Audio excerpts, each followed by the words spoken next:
स्वीयानां तान्निजाचार्यान् प्रणमामि मुहुर्मुहुः।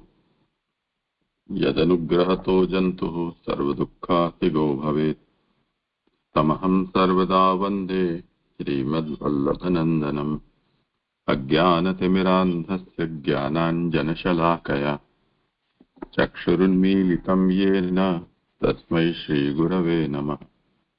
नमामि हृदये शेषे लीलाक्षीराब्धिशायिनम् लक्ष्मीसहस्रलीलाभिः विमानं कलानिधिम्। चतुर्भिश्च त्रिभिस्तथा षड्भिर्विराजते योऽसौ पञ्चधा हृदये मम। करो आरम्भ।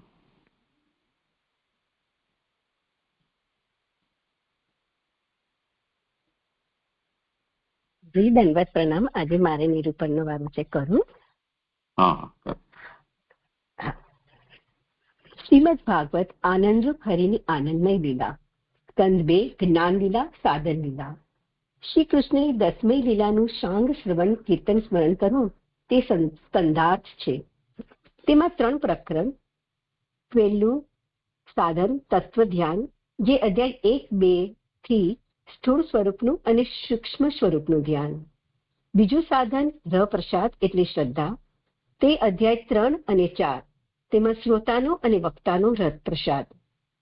ત્રીજું સાધન મનન વિમર્શ, એ 2 પ્રકારે, ઉત્પત્તિથી જે અધ્યાય 5 થી 7 અને ઉપપત્તિથી જે અધ્યાય 8 થી 10. તેમાં આપણે હમણાં 7મા અધ્યાયનું અવગાન કરી રહ્યા છે. પહેલા પ્રકરણ તત્વધ્યાનના બીજા અધ્યાયમાં 8 થી 11 શ્લોકમાં જુદા જુદા અલંકારયુક્ત ભગવાનના જુદા જુદા અંગોનું ધ્યાન છે, જે ભગવાનના ધર્મરૂપ છે અને ભગવાન પોતે ધર્મી છે. તે સ્વરૂપનું અહીં 7મા અધ્યાયમાં જે મનન વિમર્શનું છે, ત્યાં કારિકા 2માં કહ્યું છે. કારિકા 2 જે 204ના પાના ઉપર છે. પહેલા સૂક્ષ્મનું ધ્યાન કહેલું, તેનું અહીં 7મા અધ્યાયમાં સ્પષ્ટ વિવરણ કરવામાં આવે છે, જેનાથી એમના ધ્યાન કરેલ સ્વરૂપના ગુણો વાસ્તવિક મનાયેલા છે. કારિકા 3 ઉપાસનામાં એટલે કે નિરુધ્યાસનમાં હરિના સર્વધર્મનો સ્વરૂપ અને ગુણના ભેદથી નિર્ણય જણાવવા, એટલે કે ભગવાનના ગુણો ભગવાનથી ભેદ નથી માટે અહીં કહેવામાં આવે છે. ચોથી કારિકા અને મુખ્યનું નિર્ણય કરેલું ફળ હવે જણાવવામાં આવે છે. એમાં 5 નંબરની ફૂટનોટમાં કહ્યું છે, પ્રેમ ભક્તિરૂપ ફળ કહ્યું, એટલે ભક્તિ માર્ગમાં મુખ્ય ફળ ભગવાનની પ્રેમલક્ષણા ભક્તિ છે. એટલે ભગવાનનું સ્વરૂપ, ભગવાનનું રૂપ તે જ અંગી છે, ધર્મીનું છે, અને ભગવાનના ગુણ તેના અંગ છે. એટલે અહીં ભગવાનના અવતારોનું નિરૂપણ કરવામાં આવ્યું છે, તે ભગવાન શ્રી કૃષ્ણના મહાત્મ્યના અંગ જ છે. હવે આપણે આગળ 19ના અધ્યાયમાં જોયું કે 2-2-11ના ભગવાનના સૂક્ષ્મ સ્વરૂપના ઘણી વીંટીઓથી શોભતા આંગળીઓનું નિરૂપણ છે, અને તેની સંગતિ નારદ જેવા ભક્તો ભગવાનના સર્વરૂપ ભગવાનની આંગળીઓ છે. ભક્તોનું હિત કરનાર ભગવાન આંગળી રૂપ યોગ, જ્ઞાન, લેખકાર મુજબ વૈરાગ્યપણ, પરિચર્યામાં તપ અને જીવનું જ્ઞાનમાં સાંખ્ય અને અંગૂઠારૂપ ભક્તિથી પ્રસન્ન થાય છે. ભગવાનમાં તત્પર રહેનાર ભગવાનના ભક્તો કર્મની, યોગની કે જ્ઞાનની દરકાર કરતા નથી, પરંતુ તેઓ ભગવાનનો આશ્રય જ કરે છે, અને જેનાથી સહેલાઈથી સંપૂર્ણ જ્ઞાન થાય છે અને ભગવત પ્રાપ્તિ તે કરાવે છે. અને ભક્તો અનન્ય શ્રદ્ધાથી તેની જ પ્રવૃત્તિ કરે છે અને માર્ગમાં રહે છે અને કૃતાર્થ થાય છે. હવે આ 20મા શ્લોકમાં નુપુર કંકોણોથી શોભતા ભગવાનના સ્વરૂપની વાત મન્વંતરના અવતારરૂપ ભગવાનની આવે છે. તો શ્લોક 20ની ઉત્થાનિકા પાના નંબર 233 નો લાસ્ટ પેરેગ્રાફ છે. નીચેના શ્લોકમાં નુપુર કંકોણો વગેરેથી શોભિતા 2-2-11 સ્વરૂપનું નિરૂપણ કરે છે. અહીં વગેરે શબ્દથી 12 અંગો એ ઉપભોગ કરવા યોગ્ય આભરણો કહેલા છે.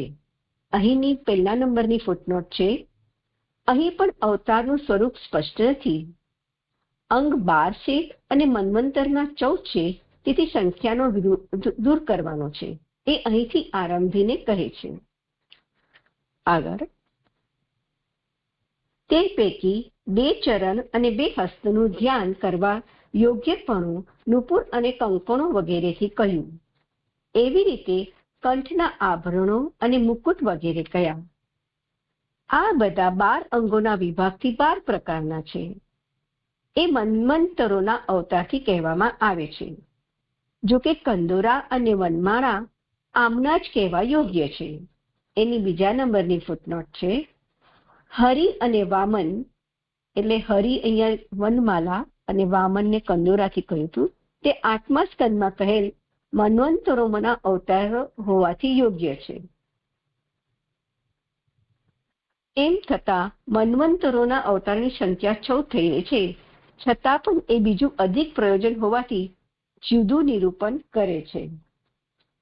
એટલે 12 અંગોનો ઉપયોગ કરવા યોગ્ય આભૂષણો કહેલા અને મન્વંતરોના અવતારથી કહેવામાં આવે, પરંતુ મન્વંતરોના અવતાર 14 હોવાથી 15 અને 16ના શ્લોકમાં ભગવાન હરિનું જે વનમાલાથી અને 17મા શ્લોકમાં વામન ભગવાનનું કંદોરાથી નિરૂપણ કર્યું. આ 2 અવતાર 8મા સ્કંદમાં કહેલો હોવાથી તે એમના જ લેવા યોગ્ય છે એમ કહ્યું છે. અને મન્વંતરોના અવતારની સંખ્યા 14નો અહીં આવી રીતે કદાચ વિરોધ દૂર કર્યો એવું કહે છે, પણ જે મને એકદમ સ્પષ્ટ નથી થતું. આ બીજી ફૂટનોટ પણ, અને આ અહીંયા કહ્યું છે કે મન્વંતરોના અવતારની સંખ્યા 14 થઈ રહી છે, છતાં પણ એ બીજું અધિક પ્રયોજન હોવાથી જુદું નિરૂપણ કરેલું છે.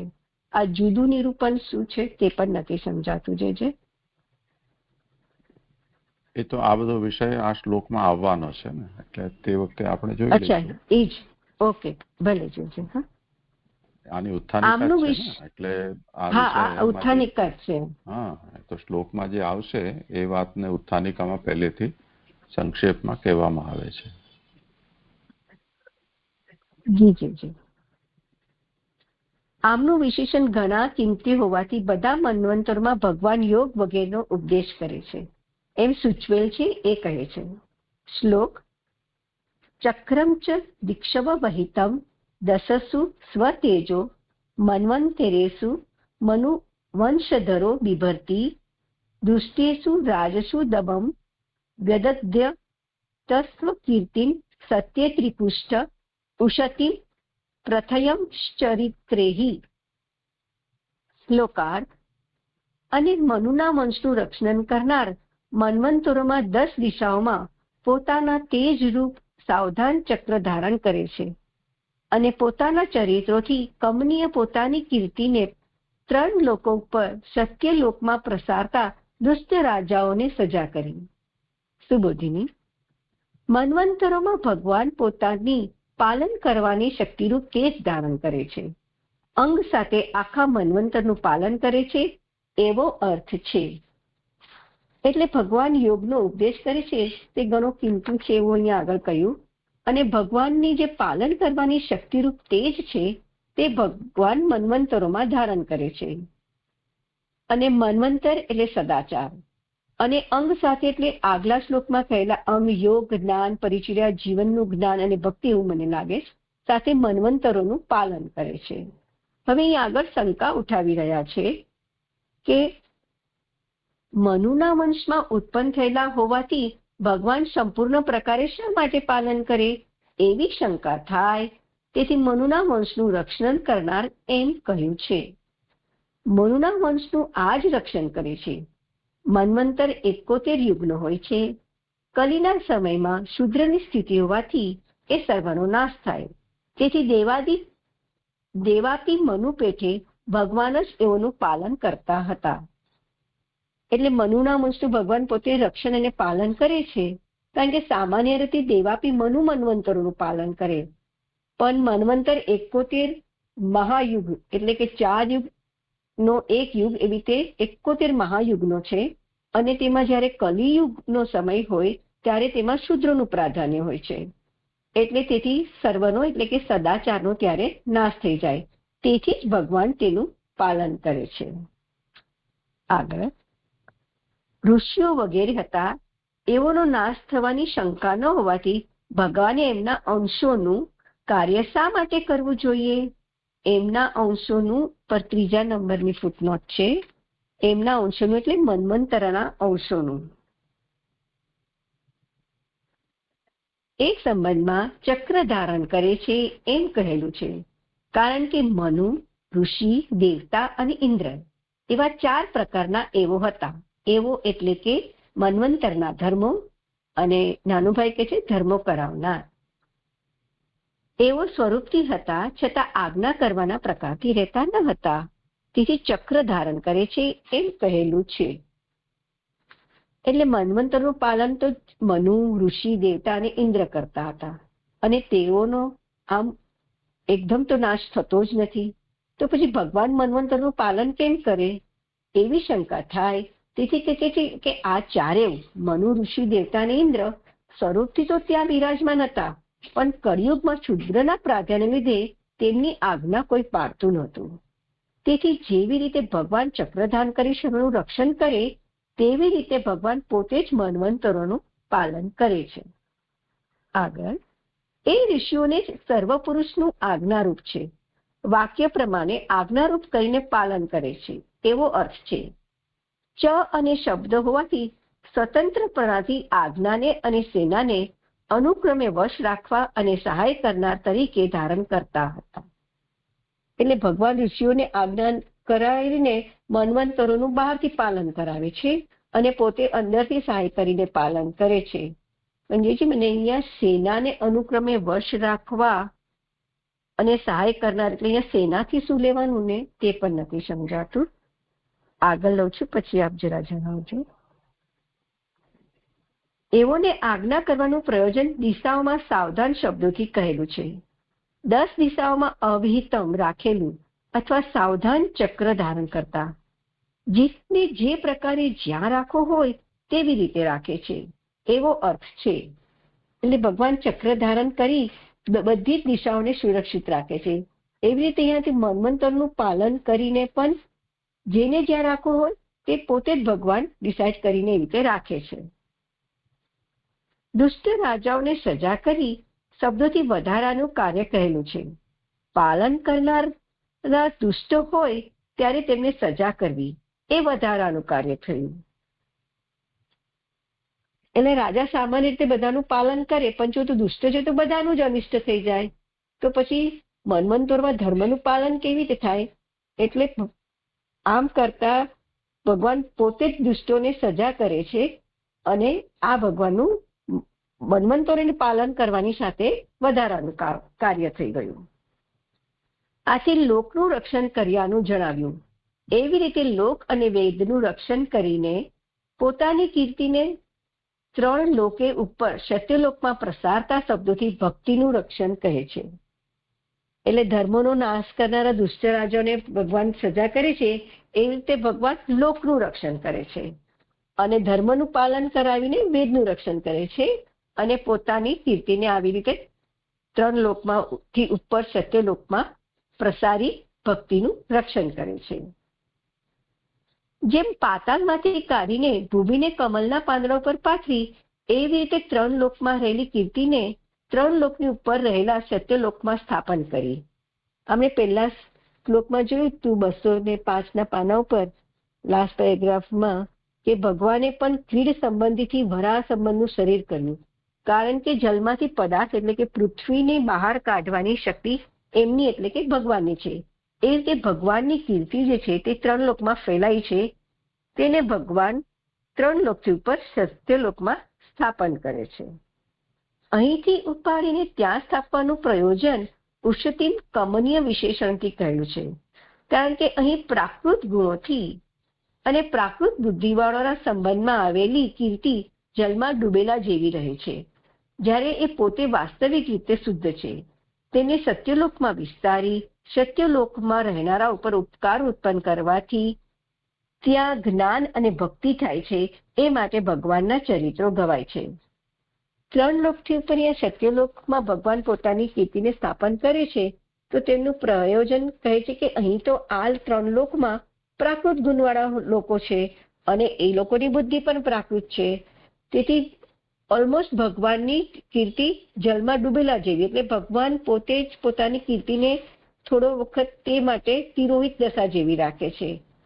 અને પછી આ ભગવાનને જ્યારે પૃથ્વીનો ઉદ્ધાર કરે છે અને આ રાજાઓને સજા કરીને પાછું ધર્મનું સ્થાપન કરે છે, ધર્મ પલાવે છે, ત્યારે ભગવાનની કીર્તિ પાછી પ્રસારિત થઈ જાય છે. ભગવાનની કીર્તિ સ્વરૂપથી તો શુદ્ધ છે, તેથી ભગવાન પોતાની કીર્તિને સત્યલોકમાં સ્થાપન કરી ત્યાંના સત્યલોકમાં રહેનારો પર ઉપકાર કરે છે. ત્યાં જ્ઞાન અને ભક્તિ થાય છે અને ત્યાં ભગવાનના ચરિત્રો ગવાય છે. તેથી ત્યાં રહેનારાઓ ભગવાનને જાણે છે. તેથી સર્વલોકમાં પ્રખ્યાત થયેલા ભગવાન જુદા જુદા અવયવના આભૂષણ બને છે. એટલે સર્વલોકમાં પ્રખ્યાત થયેલા ભગવાનની 5મા નંબરની ફૂટનોટ છે. ભગવાન એટલે મન્વંતરોના અવતારરૂપ ભગવાન. તેઓ જુદા જુદા અવયવના આભૂષણ બને છે એવો અર્થ છે. તેથી સત્યલોકમાં રહેનારો ભગવાનને જાણી તેમની કીર્તિને અને ત્યાં એમની પ્રભુની કીર્તિ પણ વ્યાપ્ત છે. અને અહીં મન્વંતરોના અવતારરૂપ ભગવાનની સંગતિ ભગવાનના જુદા જુદા અવયવના જુદા જુદા આભૂષણો સાથે બતાવી છે, જે 2:11 આદિ શબ્દથી હદ વગરના કહેલ હોવાથી મન્વંતરોમાં ઘણાએ વચલા અવતારો થવાનું સૂચવેલ છે. એટલે અહીં જે આદિ શબ્દ 2:11 છે કે કંકણ આદિભી, તો તે આદિ શબ્દથી હ વગરનો, એટલે ભગવાનના આભૂષણની શક્તિ ભગવાનના અવતારો સાથે જણાવી, પણ મન્વંતરોના ઘણાએ વચલા અવતારો થયાનું આ આદિ શબ્દથી સૂચવે છે. જે શ્લોક સંપન્ન થયો.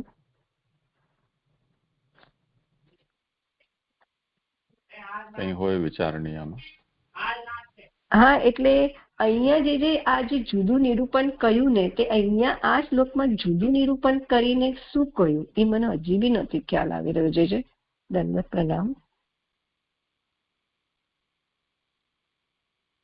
એટલે ક્યાં તમે કહી રહ્યા છો? હા, ઉત્થાનીમાં કહ્યું ને, નીચેથી 3rd લાઈન. હા, લાસ્ટ 3જી લાઈન છે. છતાં પણ એ બીજું અધિક પ્રવચનોમાંથી જુદું નિરૂપણ કરે છે. એટલે જે અવતારોનું નિરૂપણ કરતા મેખલા અને વનમાલા એ બધા આભરણો છે. હવે 12 અંગના આભરણમાં સર્વસામાન્ય આભરણો તરીકે અહીંયા મન્વંતર કહી દીધા છે, અને એમાં આભરણ તરીકે મેખલા અને વનમાલા પણ આવી જ જાય છે. તો ત્યાં તો એમને સ્પષ્ટ રૂપથી જણાવ્યું છે કે ભાઈ આ વામન છે કે આ તે છે, અવતાર છે. અહીંયા એવી સ્પષ્ટતા નથી કરી. એનું કારણ એ છે કે એમનું વિશેષ પ્રયોજન હતું, એથી એનું પૃથક નિરૂપણ કરવામાં આવ્યું. અને હવે અહીંયા જે નિરૂપણ કરી રહ્યા છે એ સર્વસામાન્ય અવતારો છે. એટલે એનો પછી સ્પેસિફિક નામ દઈને અને આનો અવતાર કે આ તેનો અવતાર એવું નથી કહ્યું. જી જી જી, હવે સમજાયું. અને આ બીજું જે આવ્યું ને 234માં પાનાથી નીચેથી 6ઠી લાઈન છે કે ચ અને શબ્દ હોવાથી સ્વતંત્રપણાથી આજ્ઞાને અને સેનાને અનુક્રમે વશ રાખવા અને સહાય કરનાર તરીકે ધારણ કરતા. તો અહીંયા સેનાને અનુક્રમે વશ રાખવા એટલે કોની સેનાને? રાજાઓ? હા, અહીંયા શાસન કરી રહ્યા છે ને, સર્વે પુરુષ શાસના. તો એ 8:14-2 નું વચન છે. તો ભગવાન આ રીતે જ્યારે મન્વંતર અવતાર ધારણ કરી અને બધાને પોતાના શાસનમાં રાખે છે, એમાં ચક્રંચ દીક્ષ વહિતમ દશસુ સ્વતેજો, એમાં જે ચકાર છે એનો અભિપ્રાય એ છે કે સ્વતંત્રતયા આજ્ઞામ સેનાંચ બિભર્તિ નિયમનાર્થમ સહાયાર્થંચ. તો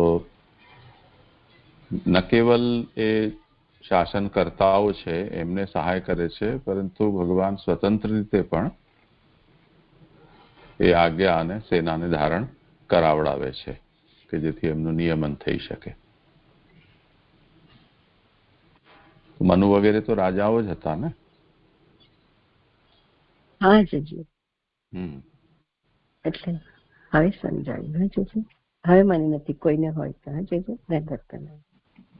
હા પ્રણામ સરદાર. અહીં જે કહ્યું ને વચલા, છેલ્લી લાઈન છે કે મન્વંતરોમાં ઘણા વચલા અવતારો થયાનું સૂચવેલું છે. તો એ અવતારો અપ્રકટ છે એવું સમજવાનું હોય કે આ ચક્ર આદિ છે તે વચલા અવતારો ઉલ્લેખ કરેલા સિવાય પણ અનેક સમજી લેવા. જેવી રીતે આના પહેલા જણાવ્યું ને કે નારદજી પણ એક અવતાર જેવો જ છે, તે જ રીતે ઉદ્ધવ વગેરેને પણ ભગવાને પોતાના સમકક્ષ કયા છે. તો એ ભક્તો છે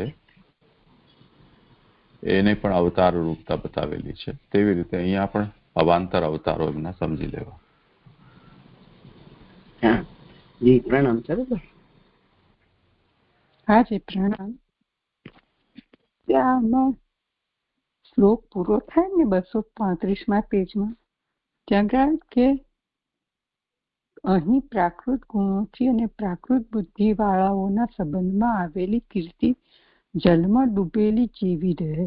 જ્યારે એ પોતે વાસ્તવિક રીતે તો શુદ્ધ છે એ સમજાય, પણ કીર્તિ જલમાં ડૂબેલી જેવી એટલે એમને પિંકીબેને તિરોહિત જેવી. તો એ રીતે સમજવાની કે અહીંયા 3 લોકમાં ભગવાનની કીર્તિ તિરોહિત જેવી હોય છે, એ નથી સમજાય છે. પ્રણામ. હા, કરો સમાધાન.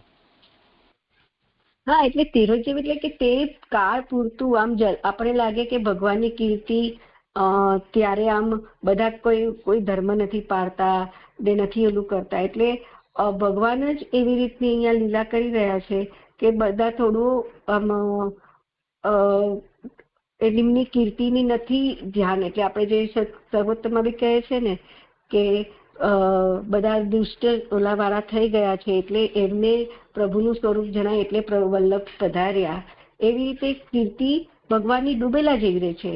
અને પછી જયારે ભગવાન પોતે જ એ પૃથ્વીનો ઉદ્ધાર કરવા આવી રીતે રાજાઓને સજા કરીને ધર્મનું પાલન કરાવડાવે છે, ત્યારે ફરી તે કીર્તિ બધી જગ્યાએ પ્રસરી જાય છે એવું મને લાગ્યું છે. ધન્યવાદ. સરદાર, એ અહીં કલી જેવું થયું કે જેમ અત્યારે કલી કાળ છે તો ભગવાનની કીર્તિ એવી તિરોહિત જ થઈ ગઈ છે ને. આટલું કરતા હતા પ્રભુ, બધું છે છતાં બધા ક્યાં પ્રભુને એવું સ્વીકારે નથી, બધું ઠાકોરજી કરે છે એવું. તો એ ગણાશે? મને પણ પ્રશ્ન હતો કે એવી રીતે ગણાશે આ કીર્તિ તિરોહિત થયેલી, કે એવો કાળ બીજો પણ છે કલી જેવો ક્યારેક સૃષ્ટિમાં? પ્રણામ સરદાર. મને તો આમાં એવું સમજાય છે કે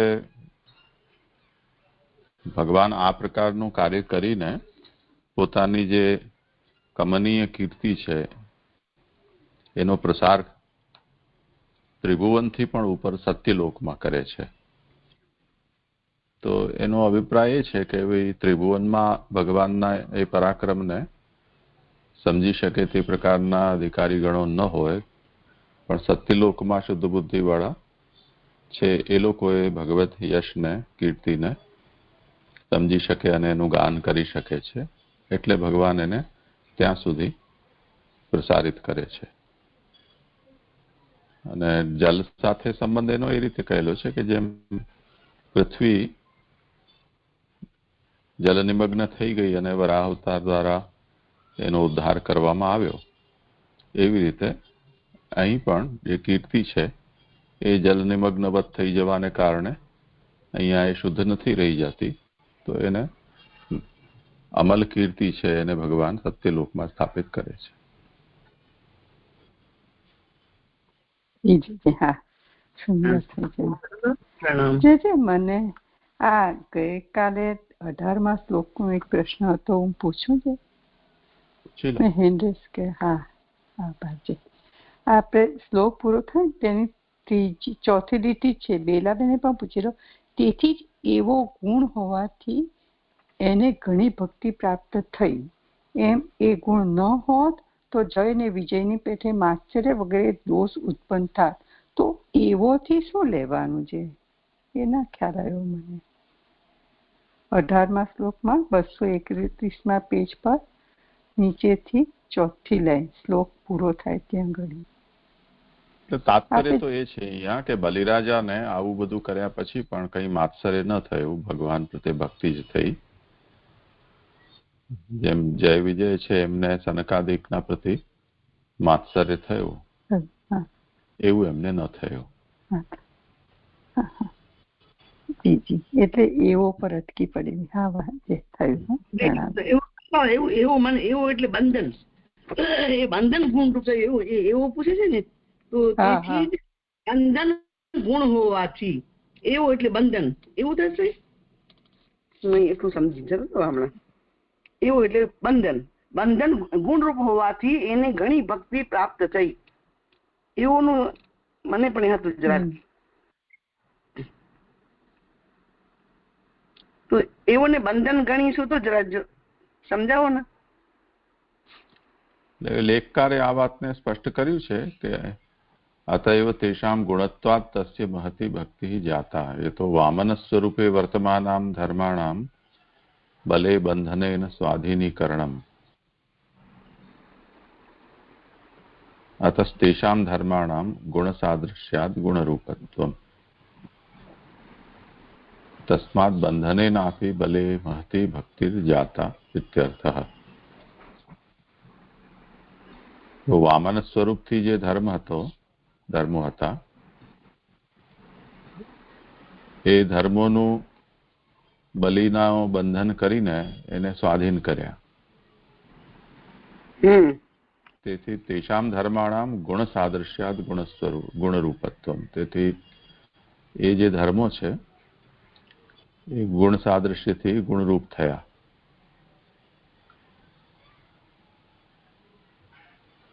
તેથી બંધન થવા છતાં પણ બલિના અંદર માત્સર્યાદિક ન પ્રકટ થયું, પરંતુ ભગવાન પ્રત્યે ભક્તિ જ થઈ.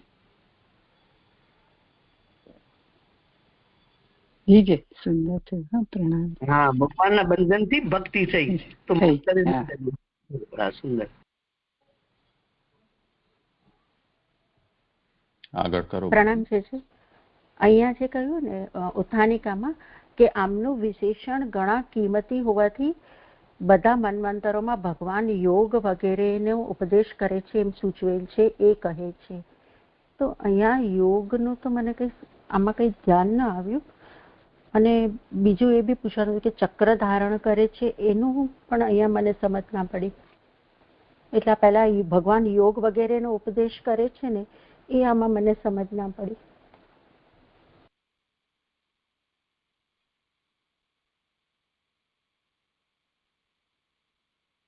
હા, કરો સમાધાન.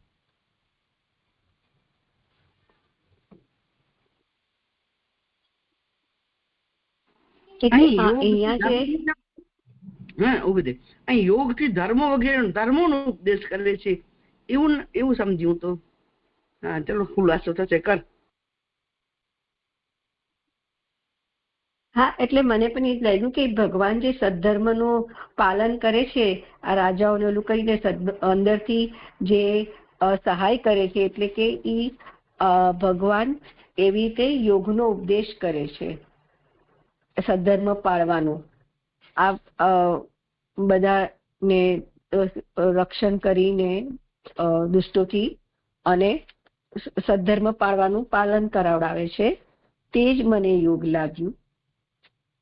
ધન્યવાદ. પ્રણામ. જેજો ધર્મોનું જોડાણ કરાવે છે, ધર્મો વડે જોડે છે ભગવાન, એવું સમજાય છે. સરદાભાઈ પ્રણામ. નહીં, આ જે મન્વંતરો છે એમાં ભગવાન યોગ વગેરેનો ઉપદેશ કરે છે એમ કહી રહ્યા છે. યોગ શબ્દ છે ને બહુ મૂંઝવે છે. યોગ નો એટલે શું? ભક્તિ યોગ કયો યોગ સમજો?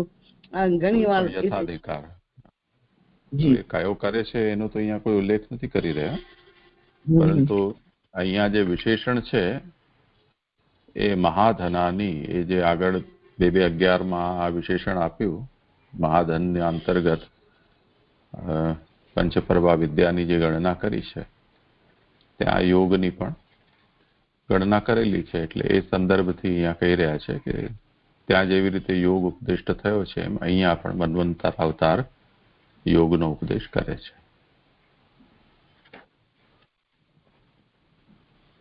જી. હા, જી છે.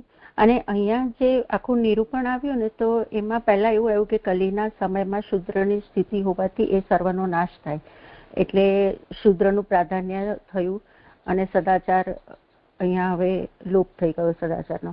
પછી જે આવ્યું ઋષિઓ વગેરે હતા, પછી બધું એટલે હતામાં આવ્યું. તો આ જે આખું આવ્યું છે કે ભગવાન ચક્ર ધારણ કરે છે, તો એ કલિકાલ માટે ખાસ આ આવ્યું છે કે દુષ્ટ રાજાઓનો સંહાર કરવા, એટલે કલિકાલ માટેની આ વાત છે.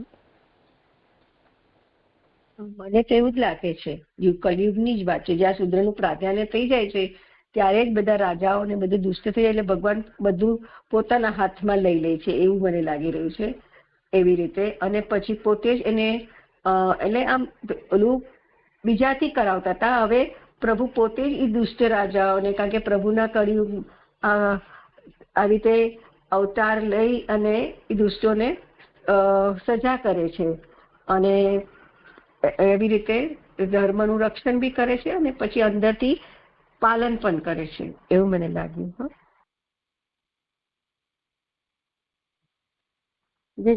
જે મને પણ આવું જ સમજાયું. તો આ બરાબર છે? મન્વંતર તો બહુ મોટો કાળ છે, એમાં આવ્યું ને કે 71 ચતુર્યુગી એની અંદર આવે છે.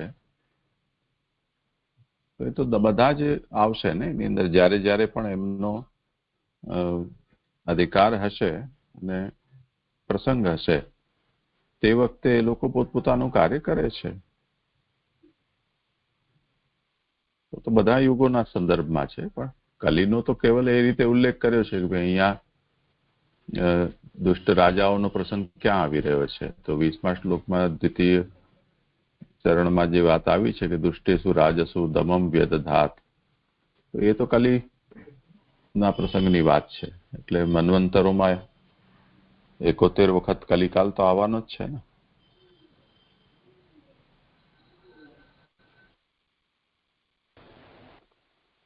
ભૂલી જાય છે ના, એ તો જે 71 વખત કલિકાલ આવે, પણ આ કલિકાલમાં જ ભગવાનને ચક્ર ધારણ કરીને આ કાર્ય કરે છે એવું મને એવું સમજી હતી.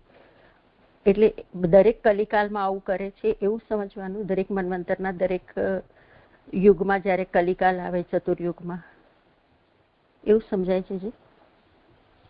એટલે ચક્ર અહીંયા શસ્ત્રના અર્થમાં નથી,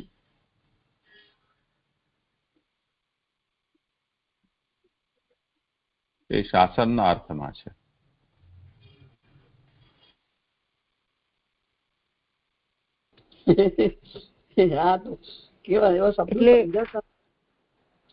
એટલે અહીંયા જે એવું કહ્યું ને કે તેથી ચક્ર ધારણ કરે છે, આગળથી કે એવો સ્વરૂપથી હતા છતાં આજ્ઞા કરવાના પ્રકારથી રહેતા ન હતા, તેથી ચક્ર ધારણ કરે છે એમ કહેલું છે.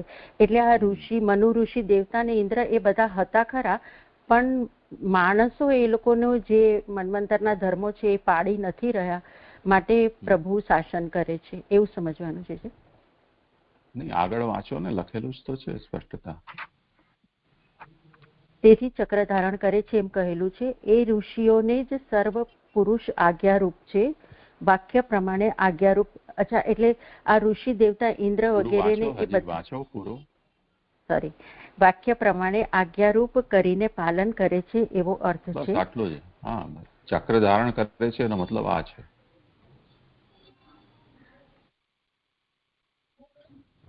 એટલે ઋષિઓને જ નહીં પણ બધાની પાસે પાલન કરાવે છે એવું થયું ને. ઋષિ, દેવતા, ઇન્દ્ર એવા 4 પ્રકારના એવું એ બધાને જ ભગવાન પાલન કરે છે આજ્ઞા આપીને. ઋષિઓની વાત છે અહીંયા.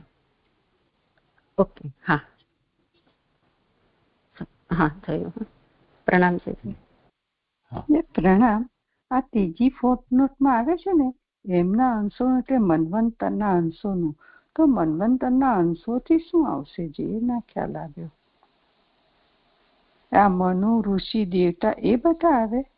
એ તો મને જ લાગે મનુ, ઋષિ, એ તો એમના ધર્મો કીધા એવો, એટલે મન્વંતરના ધર્મો કીધા.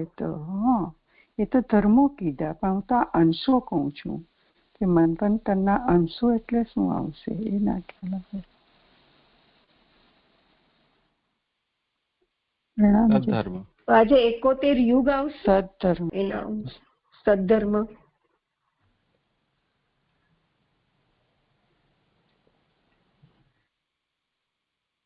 જે આપસ કરો થઈ ગયું ને, સદ્ધર્મ કયું તો ખરું.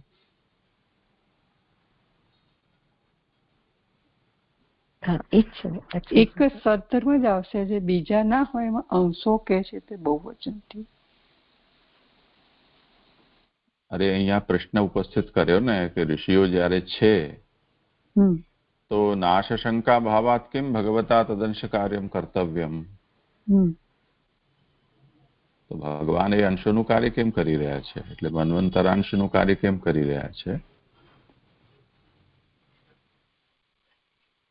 તો એનો અહીંયા ખુલાસો આપ્યો કે તે ચતુર્વિધા મન્વર્ષિ દેવતેન્દ્ર રૂપા તે સ્વરૂપતો વિદ્યમાના આપી આજ્ઞા રૂપેણ ન વર્તન્તે તદર્થમ ચક્રમ વિભક્તિ.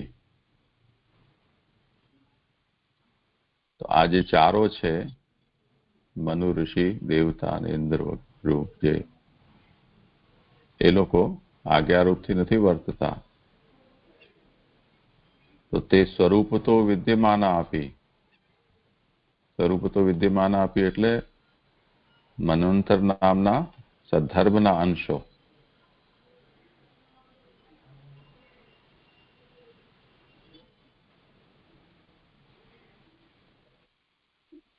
જી જી થયું. હા, પ્રણામ.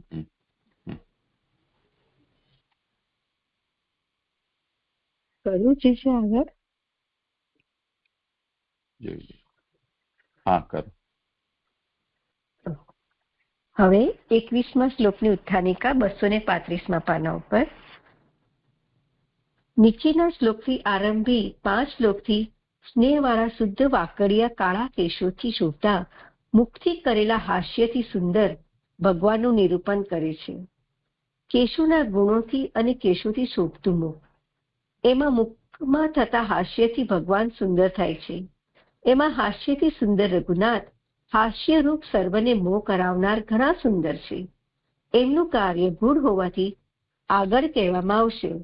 એટલે જે 2:11 હાસ્યથી સુંદર કહ્યું તે રઘુનાથ એટલે કે રામ ભગવાનની વાત હવે આગળ કહેશે.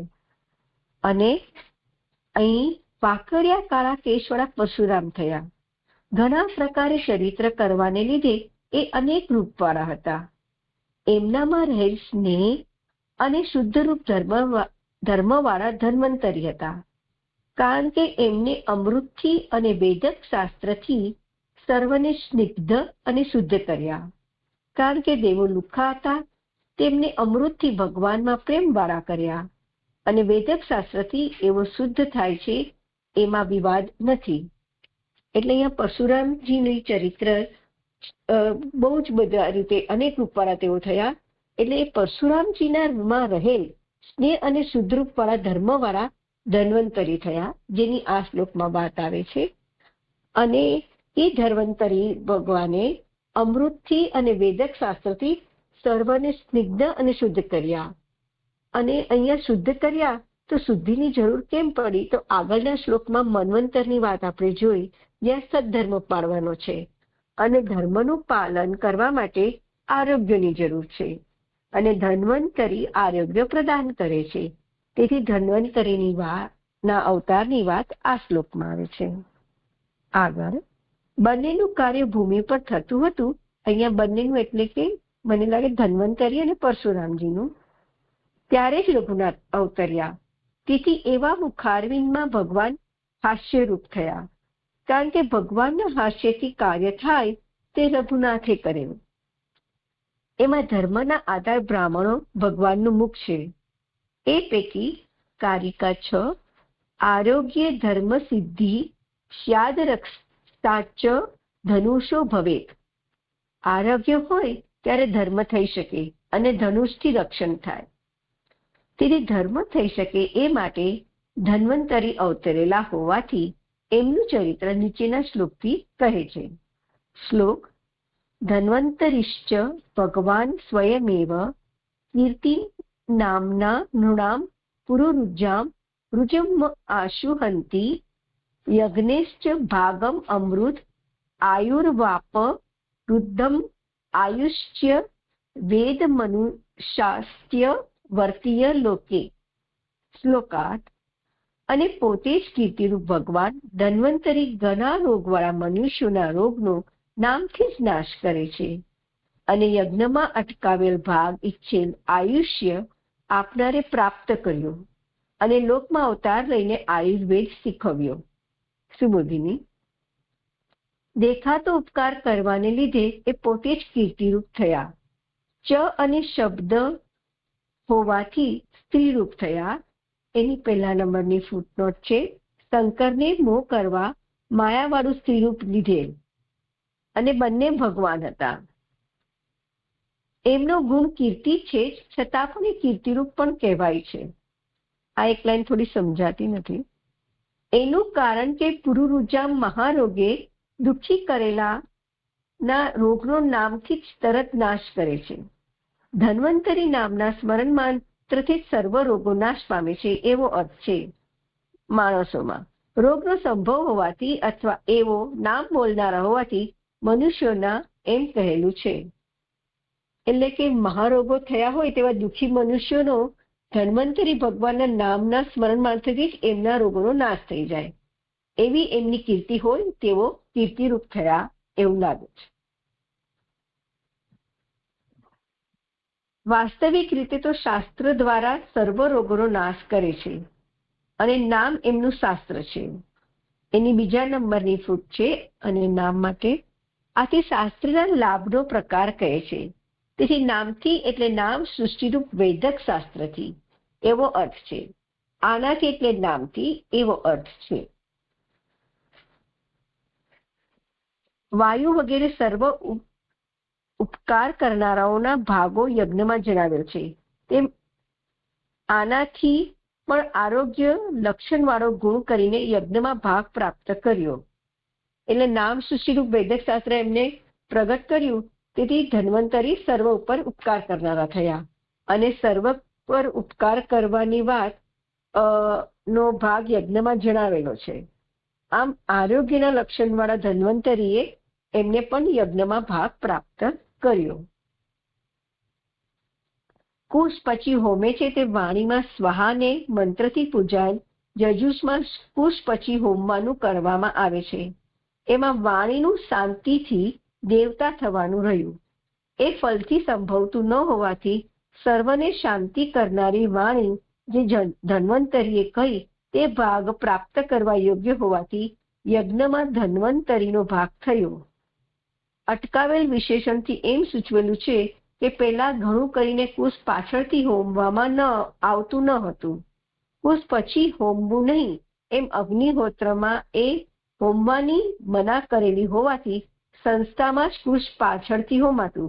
સંસ્થામાં જ એટલે ત્રીજા નંબરની ફૂટનોટ છે. સારી સ્થિતિમાં એટલે સારી સ્થિતિમાં કુશ પાછળથી હોમાતું અને સારી સ્થિતિ આરોગ્યનું પરિણામ હોવાથી એનો ભાગ કુશ જ છે.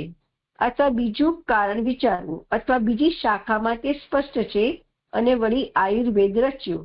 બીજી શાખામાંની ચોથા નંબરની ફૂટનોટ છે. અહીં યજ્ઞમાં અધ્યાહાર છે. એટલે આટલું આ કુશની જે વાત છે ને મને બરાબર સમજાતી નથી. ખાલી મને એટલું સમજાય છે કે ધન્વંતરી ભગવાને વૈદક શાસ્ત્રથી આરોગ્ય આપ્યું અને તે આરોગ્યને લીધે સારી સ્થિતિ થાય છે અને તેથી જ એમનો યજ્ઞમાં ભાગ થયો એટલું સમજાય છે. બાકી આખું એકદમ વાક્યાર્થ રીતે નથી સમજાતું. જે આગળ લઉં છું પછી આપ જણાવજો. પહેલા સમુદ્ર મંથન થતા પ્રગટ થયેલા એમાં જ તિરોહિત થયા અને પછી કાશી રાજના ઘેર અવતરીને ધન્વંતરી સર્વથી લાંબો સમય જીવ્યા. એ વાક્ય પ્રમાણે આયુર્વેદની પ્રવૃત્તિ કરી. ચ અને શબ્દ હોવાથી બીજું પણ કાર્ય કર્યું. આ અવતાર ધર્મરૂપ છે, ધર્મી રૂપ નથી. એમનો ઔષધ દ્વારા પરંપરાથી ઉપયોગ થાય છે. એટલે સમુદ્ર મંથન વખતે પ્રગટ થયા ધન્વંતરી એ પાછા ત્યાં તિરોહિત થઈ જાય છે દેવતાઓને અમૃત આપીને અને પછી પાછો તેમનો અવતાર કાશીરાજને ત્યાં અવતરે છે અને ત્યાં આગળ તેઓ લાંબા સમયથી આયુર્વેદની પ્રવૃત્તિ કરે છે. અને આ બીજું કાર્ય જે કહ્યું તે જે દેવતાને અમૃત આપ્યું તે મંથન વખતનું કે પછી અહીંયા કાશીરાજને ત્યાં જન્મ લઈને કોઈ બીજું કાર્ય કર્યું તે જે નથી ખબર. અને આ અવતાર ધર્મરૂપ એટલે પરશુરામજીમાં રહે સ્નેહ અને શુદ્ધ રૂપ વાળા ધન્વંતરી થયા, એટલે કે ધન્વંતરી પરશુરામના ધર્મરૂપ થયા અને પરશુરામ તેમના ધર્મી રૂપ થયા. અને ઔષધથી આરોગ્ય થાય અને આરોગ્ય હોય તો ધર્મ થાય અને તેનો પરંપરા એવી રીતે જ એમનો પરંપરાથી ધન્વંતરીજીનો ઉપયોગ થાય છે એમના ઔષધ શાસ્ત્રનો, એવું અહીંયા જણાયું જે શ્લોક સંપન્ન થયો.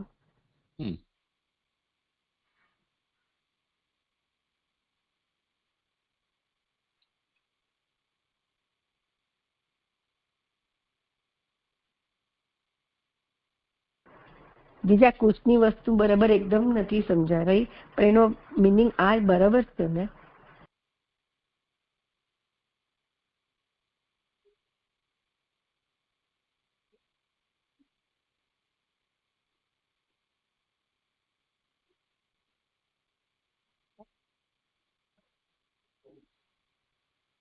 એટલે એક વસ્તુ તો આમાં એ સમજવાની છે કે ધન્વંતરી સ્વરૂપથી પ્રકટ થયા અને એમને યજ્ઞ ભાગ પોતે પ્રાપ્ત કર્યો. એટલે જેટલા શ્રૌત યજ્ઞો છે એમાં તત્ત દેવતાઓને એમનો ભાગ મળે છે. તો એ ભાગ ભગવાને એ ધન્વંતરી સ્વરૂપ પ્રકટ કરી અને તે પછીથી લેવાનો આરંભ કર્યો, એ એક વાત થઈ છે. એટલે એના માટે અહીંયા કહ્યું છે કે યજ્ઞે છે ભાગમ અમૃતાયુરવાપ રુદ્ધમ, જે રુદ્ધ હતો, અટકેલો હતો, એ ભાગ એમને પ્રાપ્ત કરવાનું શરૂ કર્યું.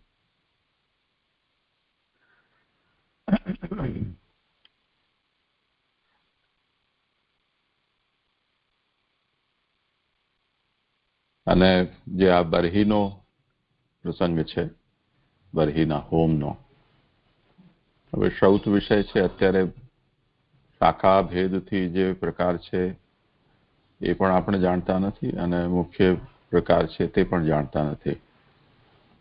આ બધાનો હવે લોપ થઈ ચૂક્યો છે. એટલે એ વિષય ન સમજાય તો એનાથી કોઈ હાનિ નથી, એની અત્યારે ઉપેક્ષા કરવી જોઈએ. જી જી જી. અને જે અહીંયા જે ચ શબ્દ હોવાથી બીજું પણ કાર્ય કર્યું, તે બીજું કાર્ય એટલે કયું લેવાનું? કાશીરાજને ત્યાં રાજ્ય વૈદ્ય તરીકે પ્રકટ થઈને અને ત્યાં આયુર્વેદ શાસ્ત્ર રચ્યું, એ બીજું કાર્ય. અચ્છા, જી જી જી, દંડવત પ્રણામ. એમણે અમૃતનું વિતરણ કર્યું ને,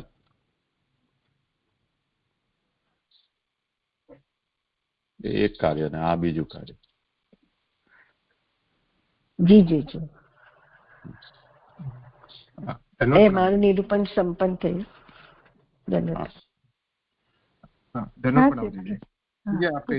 પેલી ફૂટનોટ થોડી ન સમજાણી કે સ્ત્રી રૂપમાં પછી જે શંકરને મોહ કરવા માયાવાળું સ્ત્રીનું રૂપ લીધેલ.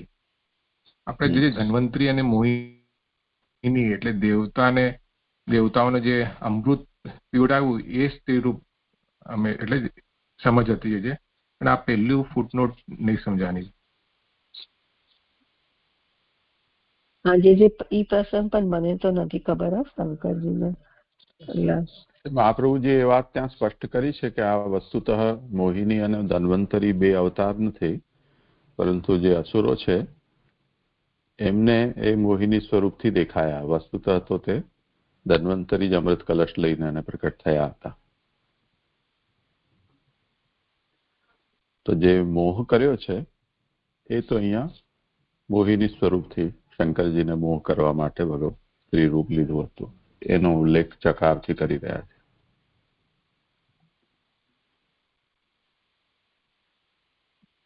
જી જી સ્પષ્ટ હતી. ધન્યવાદ. પ્રણામ. હા જી પ્રણામ. જે આ છે ને શ્લોકમાં 236 વાયુ વગેરે સર્વ ઉપકાર કરનારાઓના ભાગો યજ્ઞમાં જણાવેલ છે તેમ આનાથી એટલે કે ધન્વંતરીથી પણ આરોગ્ય લક્ષણ વાળો ગુણ કરીને યજ્ઞમાં ભાગ પ્રાપ્ત કર્યો. એટલે ધન્વંતરીએ જે યજ્ઞમાં ભાગ પ્રાપ્ત કર્યો એ જ જણાવે છે ને. જે બેન જરા મોટેથી ને ધીરેથી સમજાણો ને કઈ તમે શું પૂછ્યું તે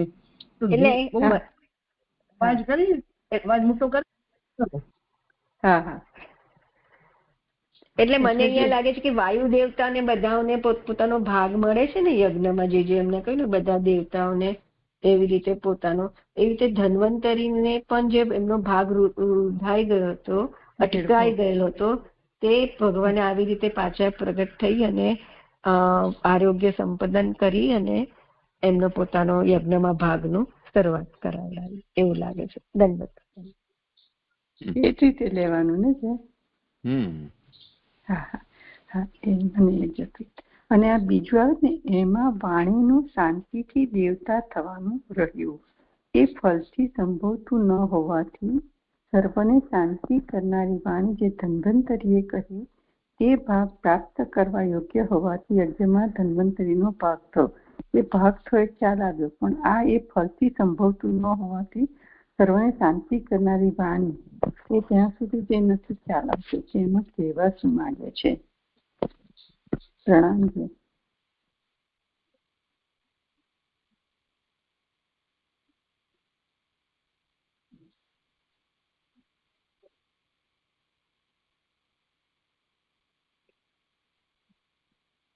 કરો છો તમે સમાધાન? નથી, મને આ પોર્શન નથી સમજાઈ રહ્યું. આપણે અત્યારે વિષય નથી લઈ રહ્યા આ વિષય. જી જી હા હા.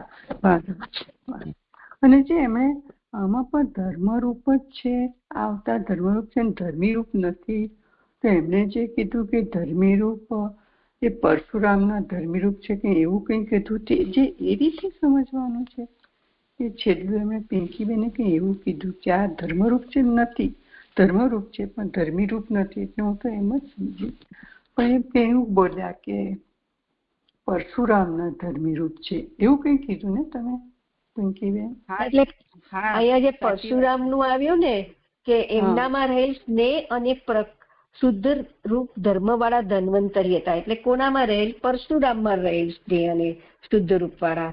એટલે એ પોતે તો નહીં થયા ને, એટલે મેં એવી રીતે કહ્યું કે એ પરશુરામના હતા. એટલે પરશુરામનો ધર્મ થયા હતો તે સ્નેહ અને શુદ્ધ રૂપ ધર્મવાળા ધન્વંતરી. એટલે પરશુરામ તેના ધર્મી થયા અને ધન્વંતરી પરશુરામજીના ધર્મ થયા. એના પરથી કહ્યું. હો ધન્યવાદ. હા એ રીતે લઈ શકાય ને. જે હજી મને સ્પષ્ટ નથી આ સંદર્ભ ક્યાંથી છે. આજે એટલે 22મા શ્લોકમાં એનું નિરૂપણ આવશે ને, એટલે એમાં સ્પષ્ટ થઈ જશે. એમાં ધર્મી રૂપનું આવી જ રહ્યું છે, એટલે એને એમાં શ્લોક મારો છે ને એટલે કહ્યું છે. હા આજે દંડવત પ્રણામ. હા પ્રણામ. હવે આગળ હમણાં આપણે જોયું કે ધન્વંતરીના અવતારનું ચરિત્ર આપણે જોયું 21મા શ્લોકમાં. હવે 22મા શ્લોકની ઉત્થાનિકા કરીએ કે નીચેના શ્લોકમાં કેશોનું સ્વરૂપ કહે છે. એ 2:11 થી આપણા જે વિશેષણો પ્રભુના છે એનું હવે અહીંયા આગળ કુંચિત નીલકુંતલૈહી એ વિશેષણનું અહીંયા આગળ પ્રભુના સ્વરૂપનું વર્ણન કરી રહ્યા છે, કેશોનું સ્વરૂપનું વર્ણન કરી રહ્યા છે. શ્લોક ક્ષત્રમ ક્ષયાય વિધિનોપવૃતમ મહાત્મા બ્રહ્મદૃગુજ્જિત પથમ નરકાર્તિલિપ્સુ ઉદ્યંત્ય સાવનિકંટકમુગ્રવીર્યમ સ્ત્રી સપ્તકૃત્વ ઉરુધાર પરશ્વધેન.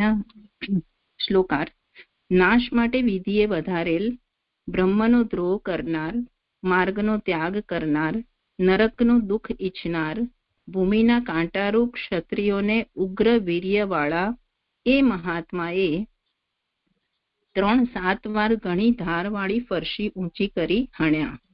એટલે ઉપરના જે વિશેષણો વપરાયા છે એ ક્ષત્રિયો માટે વપરાયા છે, અને ભૂમિના કાંટારૂપ ક્ષત્રિયોને ઉગ્ર વીર્યવાળાથી પરશુરામજીનું મહાત્મ્ય સમજાવી રહ્યા છે. સુબોધિનીજી, વાંકડિયા કાળા કેશોનો ગુણ છે.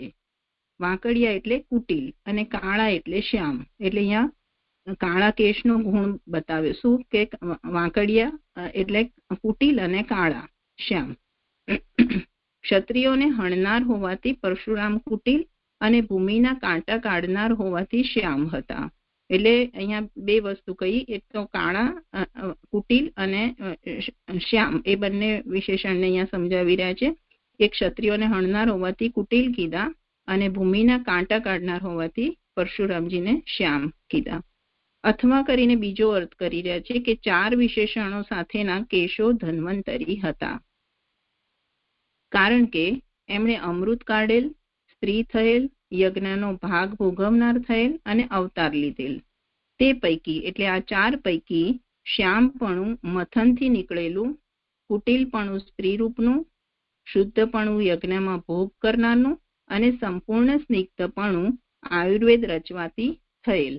એટલે અહીંયા કહેવાનો આશય એવું છે કે મંથન કરવાથી પ્રગટ થયા એટલે શ્યામપણું કહ્યું, સ્ત્રી રૂપે પ્રગટ થયા એટલે મોહિની રૂપે, જે હમણાં જે વાત કરી કે બીજા કોઈ પેલાથી નહીં પણ અસુરોના માટે એમને મોહિની રૂપ ધારણ કર્યું, એ સ્ત્રી રૂપે પ્રગટ થયા એટલે કુટિલતા કહી, અને યજ્ઞ ભોગતા હોવાથી શુદ્ધપણું કહ્યું, અને આયુર્વેદ રચવાથી સંપૂર્ણ સ્નિગ્ધપણું કહ્યું. અથવા કહીને આ બીજો અર્થ જે બતાવ્યો એ કાળા કેશનો ગુણ બતાવ્યો બીજા અર્થથી.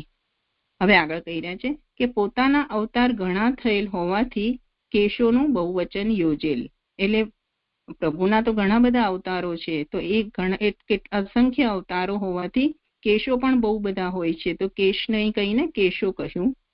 પરશુરામ મુખ હતા, કારણ કે અગ્નિનો અવતાર હતા, તેથી જ એ સર્વ ક્ષત્રિયોને હણનાર થયા. ધર્મનું રક્ષણ કરવાથી ઘણું શોભતા થયેલ. એટલે પરશુરામજી અગ્નિનો અવતાર છે અને એ સર્વ ક્ષત્રિયોને હણનાર હતા, એટલે એમને ધર્મનું રક્ષણ કરવાથી એ ખૂબ શોભિત થયા એમ.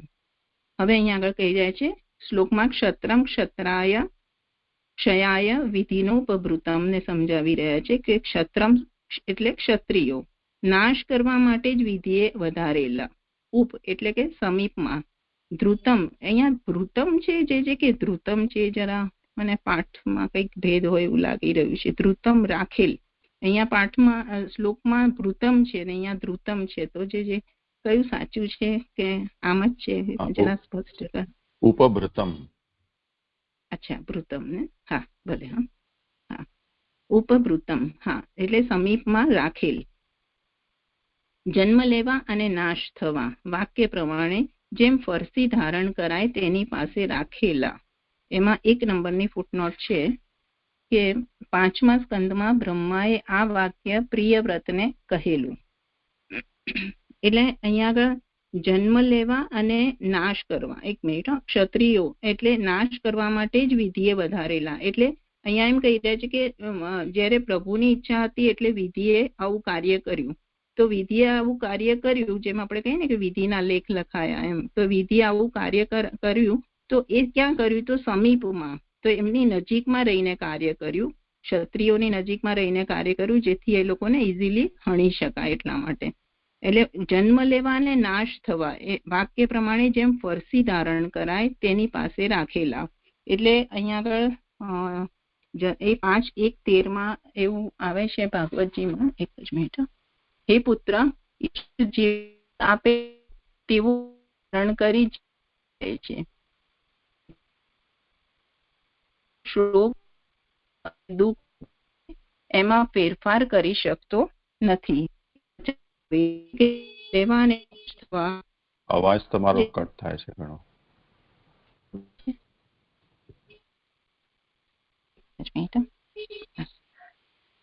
હવે આવે છે બરાબર? હા. જન્મ નાશ થવા વાક્ય પ્રમાણે જેમ ફરસી ધારણ કરાય એની પાસે રાખેલા. બ્રહ્મ કરનાર વિશેષણથી વધ કરવાનું કહેલ છે. એટલે ક્ષત્રિયો દ્રોહ કરતા, એટલે બ્રાહ્મણોનો દ્રોહ કરે એટલે બ્રહ્મના દ્રોહ બરાબર જ થયું. તો બ્રહ્મનો વિશેષણથી વધ કરવાનું કારણ કહેલું છે કે એમને વધ કેમ કર્યો? તો એ બ્રાહ્મણોનો દ્રોહ કરનાર હતા. તો ક્ષત્રિયો બ્રાહ્મણોનો દ્રોહ કરનાર કેમ થયા એવો પ્રશ્ન થાય. તો ભાઈ એમને શું એવું કાર્ય કર્યું તો બ્રાહ્મણોનો થયા એમ. તો એના સંબંધમાં તેઓ માર્ગ કરનાર હતા. ક્ષત્રિયો જે હતા એ માર્ગને ભૂલનારા હતા. તે જે ચલિત થઈ ગયા હતા. સાચું જ્ઞાન પ્રાપ્ત થયું માર્ગનો એટલે ત્યાગ કરનારા હતા. ત્યાગ કરેલ હતો માર્ગ જેમ પોતાના ત્યાં. હવે અહીંયા આગળ બ્રહ્મજીતપથમને કહી રહ્યા છે કે પોતાના માર્ગનો ત્યાગ કરવાની બુદ્ધિ થઈ. એમને જે સાચો માર્ગ નહોતો અપનાવ્યો, ખોટો માર્ગ અપનાવ્યો હતો, એટલે એનાથી એમને બ્રાહ્મણોનો દ્રોહ કરવાની બુદ્ધિ થઈ. ત્યારે સારા માર્ગનો બોધ કરીને કેમ અટકાવ્યા નહીં? તો પછી એમ પ્રશ્ન થાય કે ભાઈ એમને સાચો માર્ગ બતાવવો જોઈએ ને, તો સારા માર્ગનો બોધ કરીને એમને કેમ અટકાવ્યા નહીં? તો એ સંબંધમાં કહે છે કે નરકનું દુઃખ ઈચ્છનાર હતા. એટલે નરકાર્તી લિપ્સુ એને સમજાવી રહ્યા છે કે નરકનું દુઃખ ઈચ્છનાર હતા. નરક રૂપ જ દુઃખને ઈચ્છતા હતા. એટલે એમને એવું કૃત્ય કર્યું કે જેનાથી એમને નરક જ મળે એવી ઈચ્છા રાખી કે ભલે અમને જે મળશે પણ દુઃખ મળશે તો દુઃખ, પણ અમે તો આ જ માર્ગ અપનાવીશું, ખોટું જ કાર્ય કરીશું એ રીતે. એટલે અહીંયા અત્યારે પણ આપણે જોઈ રહ્યા છીએ કે જે સૈદ્ધાંતિક પક્ષથી માર્ગથી ચલિત થઈ રહ્યા છે એ લોકો માર્ગમાં રહીને સેવાના નામે જે લોકો ધંધા પણ કરી રહ્યા છે એ બધા નર્કને જ આવકારી રહ્યા છે, એવું આપણને અહીંયા આ પંક્તિથી સમજાય. આગળ પરલોકના દુઃખનો અંગીકાર કરીને આડા રસ્તે પ્રવૃત્તિ કરેલી. એમને પરલોકના દુઃખનો, આમ તો પરલોકનું સુખ હોય પણ એમને દુઃખનો જ અંગીકાર કરેલો એટલે આડા રસ્તે પ્રવૃત્તિ કરેલી. તેથી બોધ કરવાથી અટકે નહીં. અહીંયા જે વચન આવ્યું ને કે માર્ગનો બોધ કરીને કેમ અટકાવ્યા નહીં, તો એમને ખોટો રસ્તો જ અપનાવ્યો હતો. એ માર્ગથી ચ્યુત થયેલા હતા એટલે એમને આડા રસ્તે જ પ્રવૃત્તિ કરેલી. તેથી બોધ કરવાથી અટકે નહીં. તેથી જ ઉદ્ધંતી એટલે કે પરશી ઊંચી કરીને તેમનો નાશ કર્યો. એટલે ઊંચી કરીને એટલે એમનો જે ફરશી એટલે કુહાડી, એક જાતનું જે પરશુરામજીના ચરિત્રના પેલામાં ફોટામાં હોય છે ને એ રીતે, કે એટલું ધારદાર હોય એ શસ્ત્ર કે એને એક જ ઝાટકે મારી શકાય એવી રીતનું. તો ઊંચી કરીને તેમનો નાશ કર્યો. આથી એમ સૂચવ્યું કે આમનું જે અપવિત્ર હતું તે દૂર કર્યું. આમનું એટલે ક્ષત્રિયો જે નરકમાં જવાના હતા એમનું અપવિત્ર એમને દૂર કર્યું. કેવી રીતે કર્યું? તો અહીંયા આગળ સમજાવી રહ્યા છે કે મહાત્મા પદથી એને સમજાવી રહ્યા છે. અહીંયા આગળ ક્ષત્રમ ક્ષયાય વિધિનોપભૃતમ મહાત્મા શબ્દને કહી રહ્યા છે કે મહાત્મા શબ્દથી એમ જણાવ્યું છે કે પ્રયોજન માટે કરવામાં આવતો થોડો દ્રોહ તે પરશુરામના હૃદયમાં ઉદ્વેગ ન કરે, કારણ કે મૂર્ખાઓ જોયેલામાં વિશ્વાસ રાખે છે. મહાત્માઓ તો પરિણામ શું થશે એમાં બુદ્ધિ રાખનારા હોય છે. એટલે મહાત્મા શબ્દને અહીંયા એલોબ્રેટમાં પ્રભુજી કરી રહ્યા છે કે એમનું પ્રયોજન શું હોય છે કે દીર્ઘ દ્રષ્ટિ વાળા હોય છે મહાત્માઓ, કે એ પરિણામ નેટ રિઝલ્ટ શું આવશે એને વિચારીને નિર્ણય લેતા હોય છે. જ્યારે મૂર્ખા લોકો એક ક્ષણવારમાં ગુસ્સે પણ થઈ જાય અને પ્રસંગોપાત જોઈને એનું નિષ્કર્ષ કાઢીને એને માપી લેતા હોય છે. જ્યારે મહાત્માઓમાં આ ગુણ બતાવ્યો એમ. તે એટલે યજ્ઞ કરનાર, કારણ કે હણવાનું તેમણે જ કરેલ, તેમણે જ એટલે પરશુરામે કરેલ. વળી આ ક્ષત્રિયો હણવા યોગ્ય જ હતા, કારણ કે ભૂમિના કાંટારૂપ હતા. ક્ષત્રિયો કેવા હતા? એમને હણવા યોગ્ય જ હતા, કેમ કે એ ભૂમિના કાંટારૂપ હતા. કાંટારૂપ એટલે કોઈને બી અડચણરૂપ થાય એવા હતા. ભૂમિ ભગવાનના ચરણો છે, વળી ભૂમિ તો પ્રભુના ચરણારવિંદ છે. બધા પોતાના પગના કાંટા કાઢી નાખે છે. આપણને કાંટો વાગ્યો હોય તો આપણે કાઢી નાખીએ, એવી રીતે પ્રભુના ચરણારવિંદમાં કાંટો વાગ્યો હોય તો એ કાઢવો જ પડે ને. તો અહીંયા આગળ પરશુરામજી એક કાર્ય કરી રહ્યા છે. જો કે ભગવાન સર્વના આત્મા હોવાથી તેમને પરશુરામને પીડા થઈ, છતાં પણ તે ઉગ્ર વીર્યવાળા હતા, કારણ કે ક્રૂરતા રાખ્યા વિના કાંટા કઢાતા નથી. એટલે જે પરશુરામ ભૂમિને કાંટો વાગ્યો હોય તો પ્રભુ તો સર્વના આત્મા હોવાથી પ્રભુને જ આ ચૂભી રહ્યું છે. એટલે અને એ ઉગ્ર વીર્યવાળા હતા. ઉગ્ર કાંટો કાઢવો હોય તો આપણે ઉગ્ર સ્વભાવ રાખવો જ પડે. કાંટો કાંટાને કાઢે એટલે ઉગ્ર રાખ્યા વગર કાંટો નીકળે નહીં. એટલે ક્રૂરતા રાખ્યા વિના કાંટા કઢાતા નથી એમ કહીને એમને પણ ઉગ્ર સ્વરૂપ એમને ધારણ કરીને આ કાંટાઓને કાઢ્યા. આથી દયા ન હોવાનું પણ નકારી કાઢ્યું. તો દયા ન હોવાનું નકારી કાઢ્યું, એટલે દયા છે એવું અહીંયા પ્રૂવ કર્યું. તો કેવી રીતે પ્રૂવ કર્યું એ અહીંયા આગળ બતાવી રહ્યા છે કે 3-7 વાર શબ્દથી એમ જણાવ્યું છે કે 7 વાર હણવાથી 1 વાર ભૂમિ કાંટા વિનાની થઈ. એટલે 7 વાર ક્ષત્રિયોને હણ્યા ત્યારે 1 વાર ભૂમિ કાંટા વિનાની થઈ. પછી બ્રાહ્મણોથી ઉત્પન્ન થયેલા ક્ષત્રિયોને 7 વાર હણ્યા. જ્યારે બ્રાહ્મણોથી ઉત્પન્ન થયેલા ક્ષત્રિયો હતા એમને બીજી વાર હણ્યા, એટલે એમને એ ભૂમિ કાંટા વિનાની થઈ. ફરીથી એવું કર્યું, એટલે 3 વાર એવું થયું. એમ ફરશી ઊંચી કરી હણ્યા, એટલે ફરશી એટલે હળ ઊંચી, એટલે મીન્સ કુહાડી ઊંચી કરીને એમને હણ્યા. એ ઊંચી કરવાનું તાત્પર્ય આ શબ્દ એટલા માટે મહાપ્રભુજી વાપર્યો છે કે એમનો ઉત્કર્ષ કર્યો છે.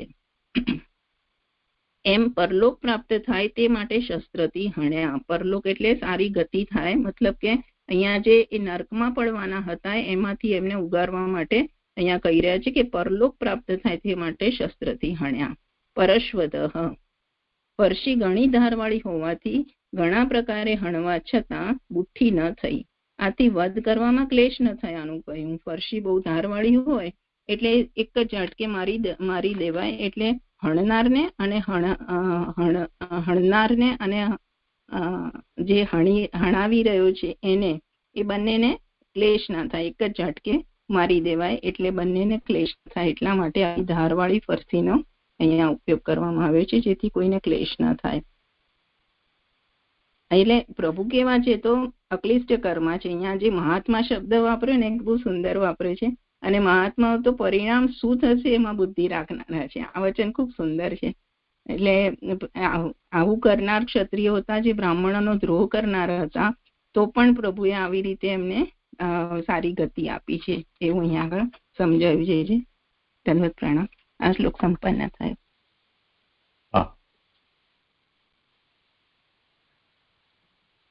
ધન્યવાદ પ્રણામજી. જે આ પરશુરામમાં જે કુટિલપણાનું કીધું કે એટલે ક્ષત્રિયોને હણનાર હોવાથી કુટિલ હતા, તો આ નહીં સમજાણું છે. ધન્વંતરીમાં તો થોડું સમજાય કે એમને સ્ત્રી રૂપ ધારણ કરવાથી એમને કપટ કર્યો હતો, એટલે ત્યાં કુટિલ કીધા હશે. પણ પરશુરામજીમાં ક્ષત્રિયોને હણવાથી એટલે કુટિલ કેવી રીતે જોડ્યું એ સમજવું હતું.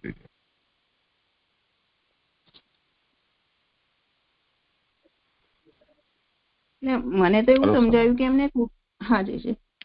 એટલે અહીંયા કુટિલપણું એટલા માટે કહ્યું છે કે ક્ષત્રિયો તો કેવા હતા કે બ્રાહ્મણોનો દ્રોહ કરનાર હતા, તો એમને આમ તો દૂર રહીને પણ બીજા કોઈ દ્વારા પણ એમને તકલીફ આપી શક્યા હોત, પરંતુ અહીંયા એમને એમની સમીપમાં ભૃતમ રાખેલ, એટલે સમીપમાં રહીને એમને હણ્યા છે. એ કુટિલપણું, એટલે આમ જોવા જઈએ તો કુટિલતા એમની પોઝિટિવ કુટિલતા છે કે પ્રભુ આટલું ક્ષત્રિયોને નો ઉત્કર્ષ વિચારીને એમને આવું કુટિલપણું કર્યું છે એવું મને સમજાય છે. જે હા પછી વિશેષણ કરાવો, હું એને આ રીતે સમજીશ.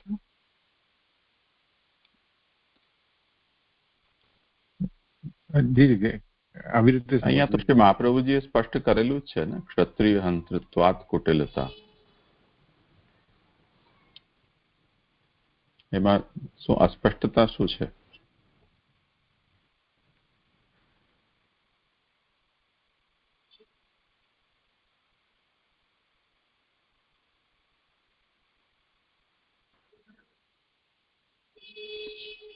કલ્પેશભાઈ થયું ક્લિયર?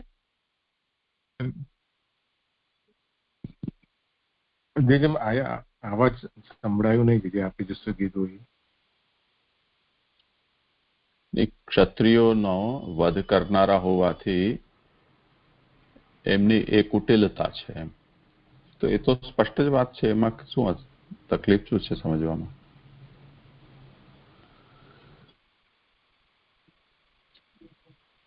આ કામ થોડું અટપટું છે, એને તો કુટિલ હોય એ જ કરી શકે.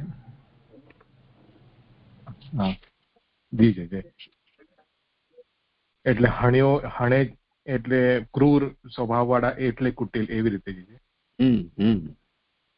હા જી સ્પષ્ટ. ધન્યવાદ. પ્રણામ છે.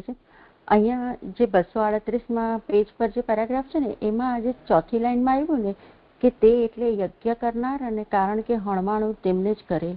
એટલે આ યજ્ઞ કરનાર એવું જે અહીંયા કહ્યું એ શેના માટે કહ્યું એ મને ના જોડાયું આમાં. કારણ કે અહીંયા તો પહેલા ઉપર તો મહાત્મા શબ્દને સમજાવ્યું છે, અને મહાત્માઓ તો પરિણામ શું થશે એમાં બુદ્ધિ રાખનાર હોય છે. તે એટલે યજ્ઞ કરનાર, કારણ કે હણવાનું તેમણે જ કરેલ. આ મને લાઈન ન સમજાય. હા, એટલે બેલાબેન અહીંયા 21મા શ્લોકની ઉત્થાનિકામાં આપણે જોયું ને કે એમાં ઉત્થાનિકામાં 6ઠ્ઠી લાઈન છે ને કે એમનામાં એટલે કેશવાળા પરશુરામજીમાં રહેલા સ્નેહ અને શુદ્ધ રૂપ ધર્મવાળા ધન્વંતરી હતા, કારણ કે એમણે અમૃતથી અને વૈદ્યક શાસ્ત્રથી સર્વને સ્નિગ્ધ અને શુદ્ધ કર્યા. એટલે એવા ધન્વંતરી હતા. એટલે એમને અહીંયા આગળ તે યજ્ઞ કરનાર હતા, કારણ કે હણવાનું તેમણે જ કરેલું. એટલે પરશુરામજીએ જ હણવાનું કરેલું, એ ક્ષત્રિયોને હણવાનું એમને કરેલું. એવું જે ઉત્થાનિકાથી મને આવું છે. એ જે તમે 21મા શ્લોકની જે ઉત્થાનિકા છે ને એમાં તો એ આખા જે ત્રણેય વિશેષણો પરશુરામ માટે, રઘુનાથજી માટે અને ધન્વંતરી, તો એમનામાં રહેલ એટલે ભગવાનમાં રહેલ. કારણ કે સૌથી પહેલા એવું કહ્યું છે કે નીચેના શ્લોકથી આરંભી 5 શ્લોકોથી સ્નેહવાળા, શુદ્ધ વાંકડિયા વાળા, કાળા કેશોથી શોભતા, મુખથી કરેલા હાસ્યથી સુંદર ભગવાનનું નિરૂપણ કરે છે. અને પછી આ 3 અવતારોની વાત આવે છે. એટલે એમનામાં રહેલા એટલે ભગવાનમાં રહેલા, પરશુરામમાં રહેલા એવું મને નથી સમજાતું. જે છે એવું પરશુરામજીમાં રહેલા છે એવું સમજવાનું અહીંયા. પેલા આનું કરી લો ને, યજ્ઞ કરતાનું. હા, એ પણ મને આમને કહ્યું, પણ એ મને જોડાયું નહીં. જે તે એટલે યજ્ઞ કરનાર, જેમણે હનન કર્યું છે એ કેવલ એમણે હનન જ કર્યું છે એવું નહીં, એમણે યજ્ઞ પણ કર્યા છે.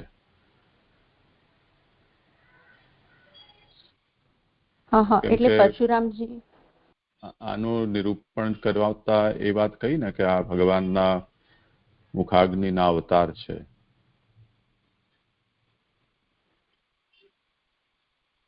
વૈશ્વાનરસ્ય અવતારઃ અતએવ સર્વક્ષત્રિય ભક્ષકઃ. તો આ પ્રભુના અને સાથે સાથે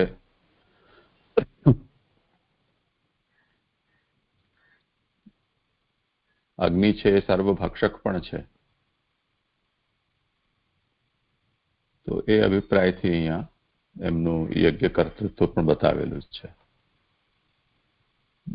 બીજી રીતે જે વધનું કાર્ય છે એ યજ્ઞની અંદર પણ બલિ હોય છે. તો આ અવતાર કાર્ય પણ એક યજ્ઞાત્મક અવતાર છે, એટલે યજ્ઞ કર્મ જેવું છે. ને એમાં એમણે આ ક્ષત્રિયો છે, દુષ્ટ જે ક્ષત્રિયો છે એમની આહુતિ આપી છે. એ પણ અભિપ્રાયમાં સમજી શકાય. હા, થયું, સરસ થયું છે. અને જે આગળ જે આપણે આ હમણાં ઉત્થાનિકા કરી એમાં આ એમને કહ્યું એવી રીતે લેવાય કે ધન્વંતરી ધર્મરૂપ છે અને પરશુરામ ધર્મી રૂપ છે, એવું તો અહીંયા એ લાગતું નથી. અહીંયા તો પ્રભુના અહીંયા 2:11 શ્લોકમાં તો પ્રભુના જ સ્વરૂપનું વિશેષણથી એક એક સમજાવી. એટલે આમ ઓલ ઓવર જોઈએ તો પ્રભુના જ ગુણાનું વાત થઈ રહ્યા છે, પણ એક એક અવતારોનું નિરૂપણ અહીંયા એક એક વિશેષણથી લીધું છે ને, એટલે મેં એ રીતે નિરૂપણ કર્યું, તમને સમજાવવાનું કોશિશ કરી. તમારી વાત સાચી છે કે અહીંયા ભગવાનનું જ નિરૂપણ કરે છે એવું સ્પષ્ટ જ વિધાન છે, પણ આ સેન્ટેન્સ જે એમનામાં રહેલ સ્નેહ શુદ્ધ, ત્યાં આગળ એમનામાંથી તમે ભગવાન લઈ રહ્યા છો ને, પણ મને અહીંયા પરશુરામજી લાગી રહ્યા છે. પછી જે સ્પષ્ટ કરે હું વધારે.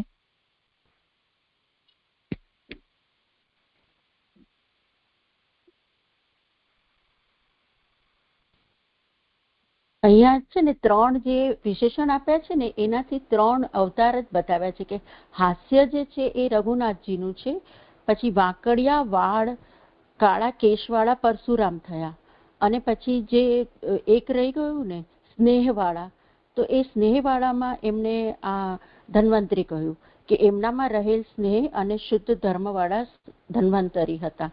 એટલે એ સીધું ભગવાન સાથે જોડાય છે, પરશુરામ સાથે અહીંયા નથી જોડાતું. જે આ થોડું સમજાવો. બરાબર. બરાબર. થયું. હા, પ્રણામ છે. સરસ છે. એટલે આગલા શ્લોકમાં જે ધર્મરૂપ ને ધર્મીરૂપ તે તો નહીં જ આવે ને, કે પરશુરામ ને ધર્મીરૂપ ક્યાં બેન પેલા તે રીતે નહીં જોડાય ને. તમે પણ કહેતા હતા ને નિકિતાબેન? એટલે હા, મેં પણ કહ્યું હતું.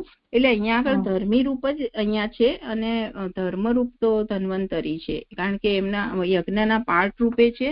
અને આ તો પ્રભુ જ એટલે પરશુરામજી પોતે જ અહીંયા છે એવું મને ખ્યાલ આવે છે એમાંથી. જે એવું જોડાશે. એમનો અવાજ કપાય છે, મને બહુ સ્પષ્ટ ન સમજાયું શું કહી રહ્યા છે.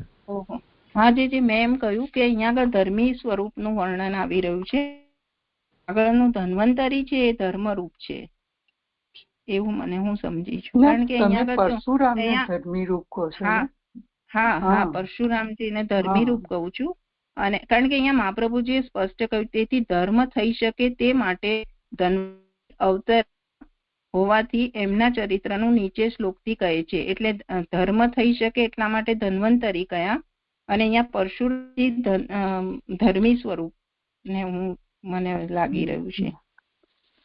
જે પછી વધારે સ્પષ્ટ કરે.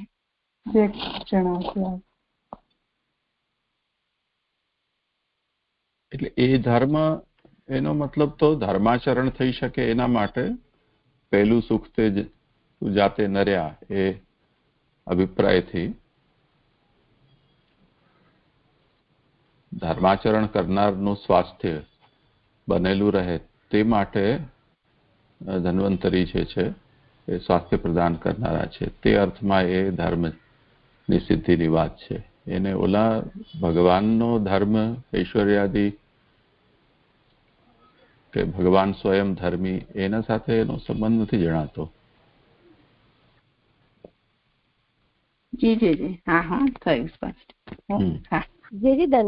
અને બીજી વસ્તુ એ છે કે જેમ અહીંયા કાશીરાજ ગ્રહે અવતીર્ય ધન્વંતરે દૈર્ઘ્ય તમસ इति वाक्यात् आयुर्वेदम अनुशास्ति प्रवर्तितवान चकाराद अन्यदपि. તો સમુદ્ર મંથન વખતે જે પ્રકટ થયા એ તો ત્યાં જ પછી તિરોહિત થયા એનું નિરૂપણ કરીને પુનઃ કાશીરાજના ગ્રહમાં એમનો અવતાર થયો છે. એ વાત 9મા સ્કંદમાં 17મા અધ્યાયમાં કહેલી છે. અને ત્યાં પછી એમણે આયુર્વેદનું પ્રવર્તન કર્યું. અને તે સિવાય પણ અસ્ય અવતારસ્ય ધર્મરૂપત્વમેવ ન ધર્મી રૂપત્વમ. એટલે આ જે વાત કહેવામાં આવી રહી છે એ કાશીરાજને ત્યાં જે પુનઃ જન્મ થયો છે એના સંબંધમાં છે એમ સમજવું જોઈએ. જે સમુદ્ર મંથનથી જે પ્રકટ થયેલા છે એની વાત આ નથી.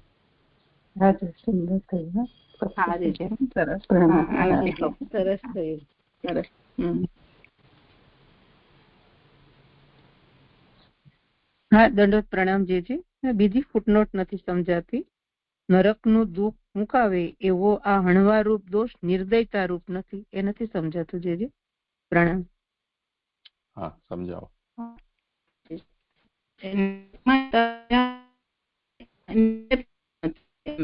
અવાજ કપાય છે. હા જી, ઓકે.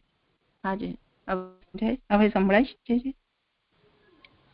હા, એટલે નરકમાં જતા બચાવ્યા એ નિર્દયથી એમ, એટલે દયા જ કરી કહેવાશે એ રીતે. કારણ કે આવું તો કોઈ કાર્ય જ ના કરી શકે ને, કે પ્રયોજન માટે કરવામાં આવતો થોડો દ્રોહ તે પરશુરામના હૃદયમાં ઉદ્વેગ ન કરાવે.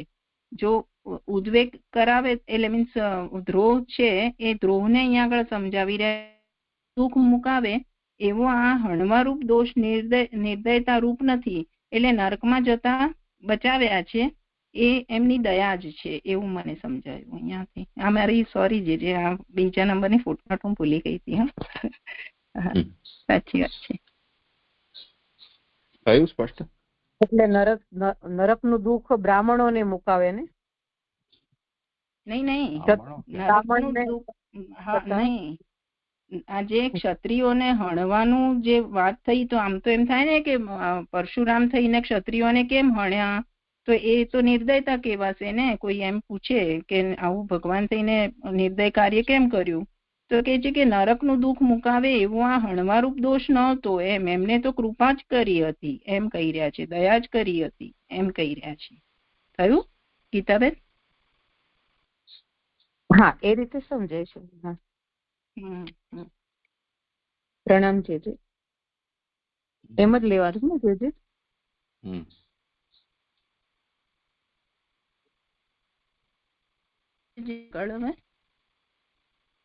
હા, તમારો અવાજનું કંઈક કરો, બ્રેક ઘણો થાય છે.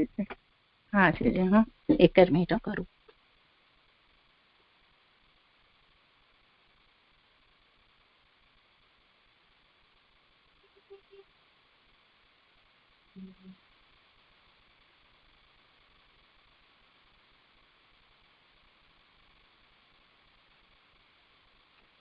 હા જે સોરી. નીચે શ્લોકથી હાસ્યથી બે સ્વરૂપનું કરે છે. અસ્મત હજી કપાય છે, નથી થતું.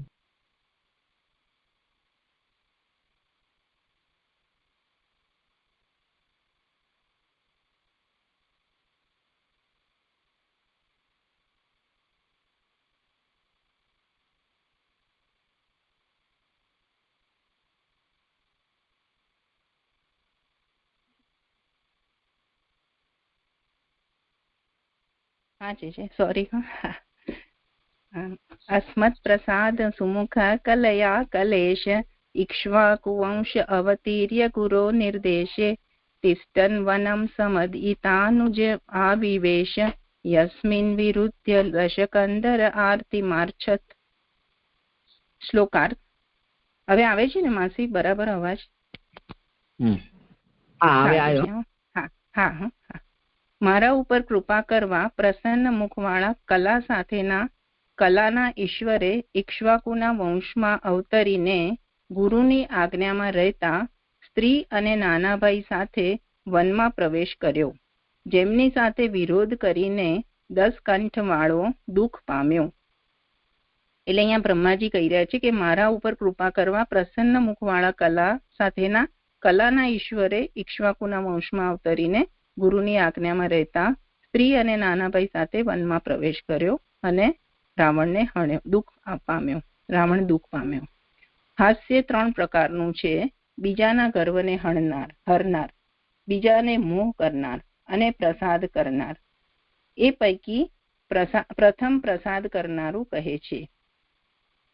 જોકે રઘુનાથનું ચરિત્ર અનંત છે, છતાં પણ અહીં માત્ર હાસ્યપણાનો જ ઉપયોગ હોવાથી 3 ગુણોના કાર્યરૂપ 3 જ ચરિત્ર ચિહ્ન તરીકે કહેવામાં આવે છે. એટલે અહીંયા પ્રસાદ કરનાર, એ જે કૃપા કરનાર છે એની હવે અહીંયા આગળ વાત કરી રહ્યા છે કે એ ઉપલક્ષણ વિધિથી કાર્ય કરી એ ચરિત્રનું ચિહ્ન બતાવી રહ્યા છે. આમ તો ઘણા બધા ગુણો પ્રભુના છે એમ કહી રહ્યા છે. એ પૈકી આ શ્લોકથી પ્રથમ સાત્વિક ચરિત્ર કહે છે. એટલે આ શ્લોકમાં સાત્વિક ચરિત્રની, રઘુનાથજીના સાત્વિક ચરિત્રની વાત આવી રહી છે. બીજામાં રાજસ અને ત્રીજામાં તામસ. એ રીતે અહીંયા આગળ 5 શ્લોકોથી, જે 21મી ઉત્થાનિકામાં કહ્યું ને કે 5 શ્લોકથી આ રીતે કરવામાં આવશે, એ રીતનો ક્રમ અહીંયા આગળ છે. તો અહીંયા આગળ આ શ્લોકથી પ્રથમ સાત્વિક ચરિત્રનું નિરૂપણ કરવામાં આવશે.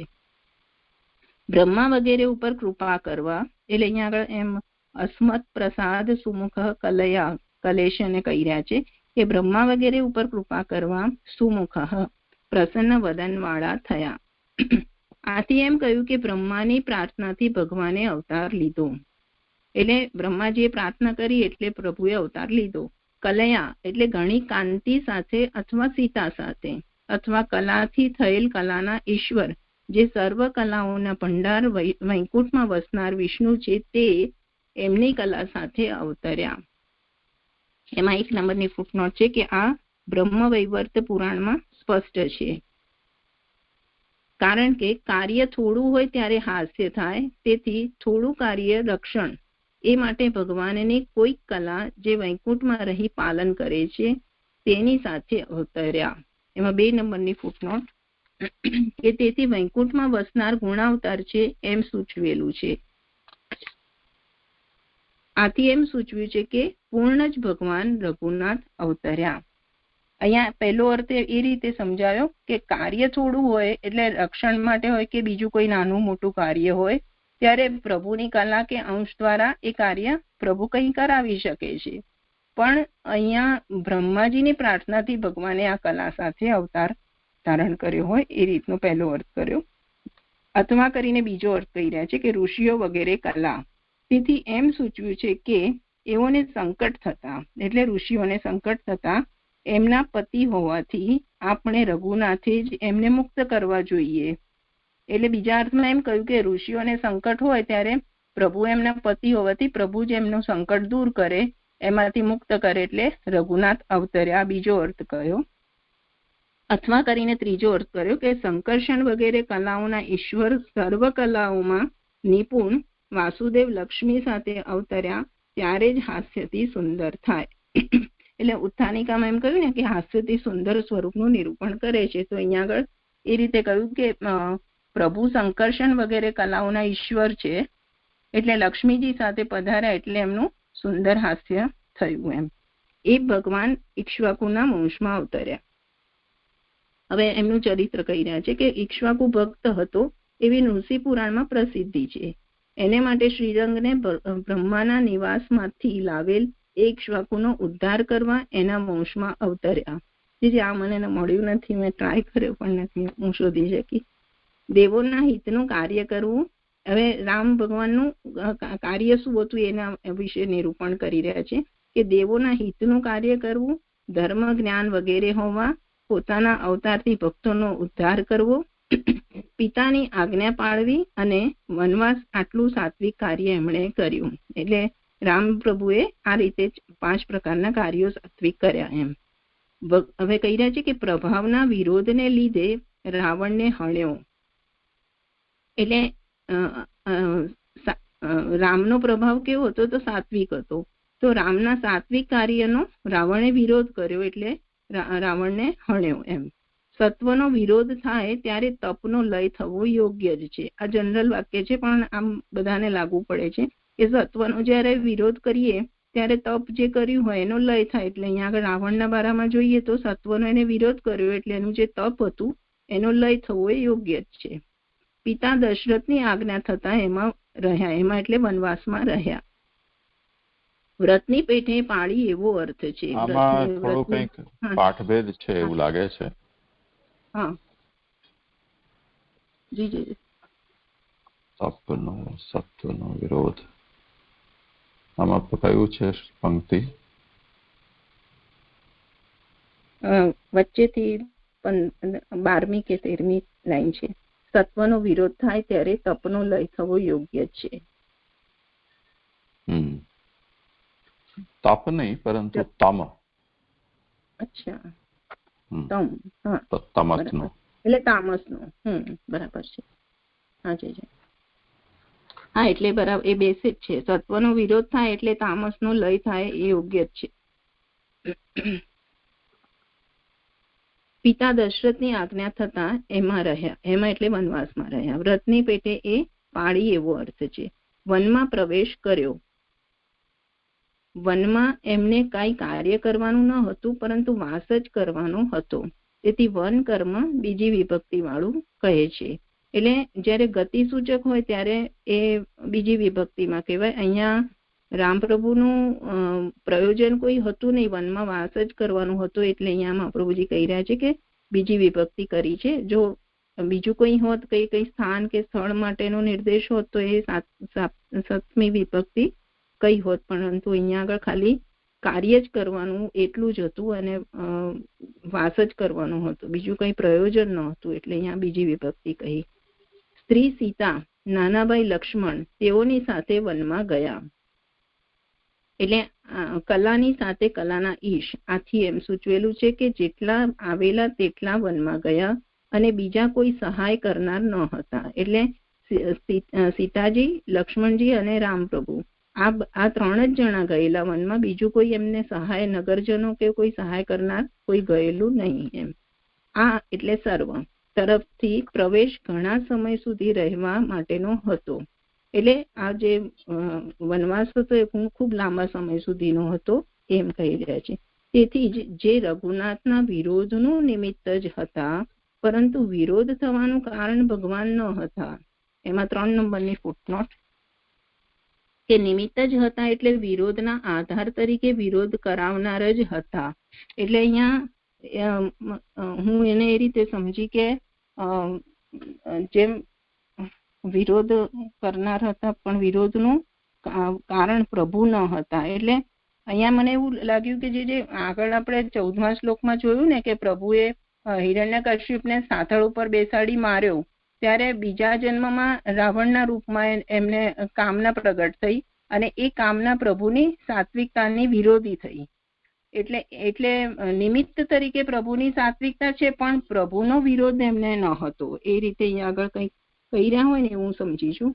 છતાં જે અહીંયા કંઈક ખોટું હોય તો આપ સુધારવા વિનંતી. તેથી જ જે રઘુનાથના વિરોધનું નિમિત્ત જ હતા, પરંતુ વિરોધ થવાનું કારણ ભગવાન ન હતા.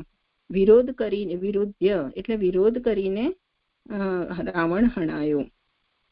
એટલે એને જ પોતે રઘુનાથજીનો વિરોધ કર્યો, કારણ કે તામસ બુદ્ધિ વાળો થયો, એટલે વિરોધ કરીને રાવણ હણાયો. આથી એમ સૂચવ્યું છે કે મોટા હોવું અને ઘણા હોવું એ મુક્તિનું કારણ નથી. એટલે તપસ્વી હોવું કે રાજા હોવું એ કઈ મુક્તિનું કારણ નથી. એમ આરતીમ, ચિંતા, શોક વગેરે પીડા, 3નો વનવાસ શરૂ થયેલ.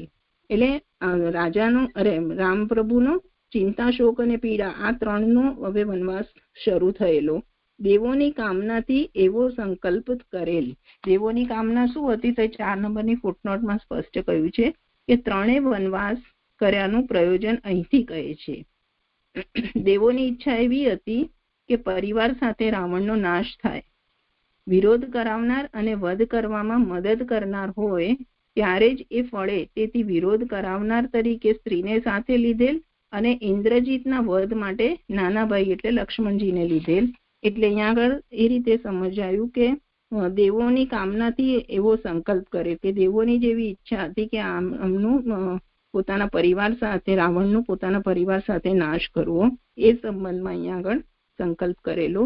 એ સંબંધમાં સ્ત્રી સાથે રહેલાનો મુખ્ય વનવાસ થાય નહીં. હવે એને આગળ કહી રહ્યા છે કે સ્ત્રી સાથે હોય તો એનો વનવાસ કેવી રીતે ગણાય? શાસ્ત્ર તેને મના કરી રહ્યું છે કે એકલા હોય ત્યારે જ વનવાસ ઈચ્છિત છે. તો એમ કહી રહ્યા છે કે સ્ત્રી સાથે રહેલાનો તો મુખ્ય વનવાસ થાય નહીં, પતિ સાથેની સ્ત્રીનો પણ એવો વનવાસ ન થાય. જ્યારે પતિ સાથે હોય તો સ્ત્રીનો પણ વનવાસ ન ગણાય. તેથી બંનેના વિયોગથી વનવાસ દેખાડ્યો. એટલે જયારે રાવણ સીતાજીને હરી ગયા ત્યારે રાવણને પણ સીતાજીને પણ વિયોગ થયો અને રામને પણ વિયોગ થયો. એટલે બંનેના વિયોગથી વનવાસ દેખાડ્યો. વિયોગ ઉત્પન્ન કરવાના આરંભ રૂપ જ વિરોધ થયો. પ્રથમ દુઃખ તો ખર વગેરેને હણવાથી જ થયું. એટલે અહીંયા રાવણે સીતાનું હરણ કર્યું, તેથી રામનો વિયોગ થયો. તેથી રાવણનો વિરોધ કર્યો, રામે રાવણનો વિરોધ કર્યો અને પ્રથમ દુઃખ તો ખર વગેરેને હણવાથી થયું. એટલે જેમ પ્રભુએ જયારે ખરનું વધ કર્યો, ખર, દૂષણ એ બધાનો જયારે વધ કર્યો, એમને કહ્યું ને કે આખા પરિવાર સાથે એનો નાશ કરવો, જે બધા દેવોની પ્રાર્થના હતી ઈચ્છા હતી. તો કુંભકર્ણ, રાવણ, મેઘનાદ, વિભીષણ, ખરદૂષણ આ બધાનો જયારે સૌથી પહેલા ખરદૂષણનો વધ કર્યો એ જ પ્રથમ દુઃખ એને હણવાથી થયું એમ રાવણને. એવું અહીંયા આગળ સમજાયું મને. કંઈક જે કઈ ભૂલ હોય તો ક્ષમા ચાહું અને આપ સુધારવા વિનંતી. હા, પ્રણામ જે આ શ્લોક સંપન્ન થયો. કઈ હોય વિચારણી?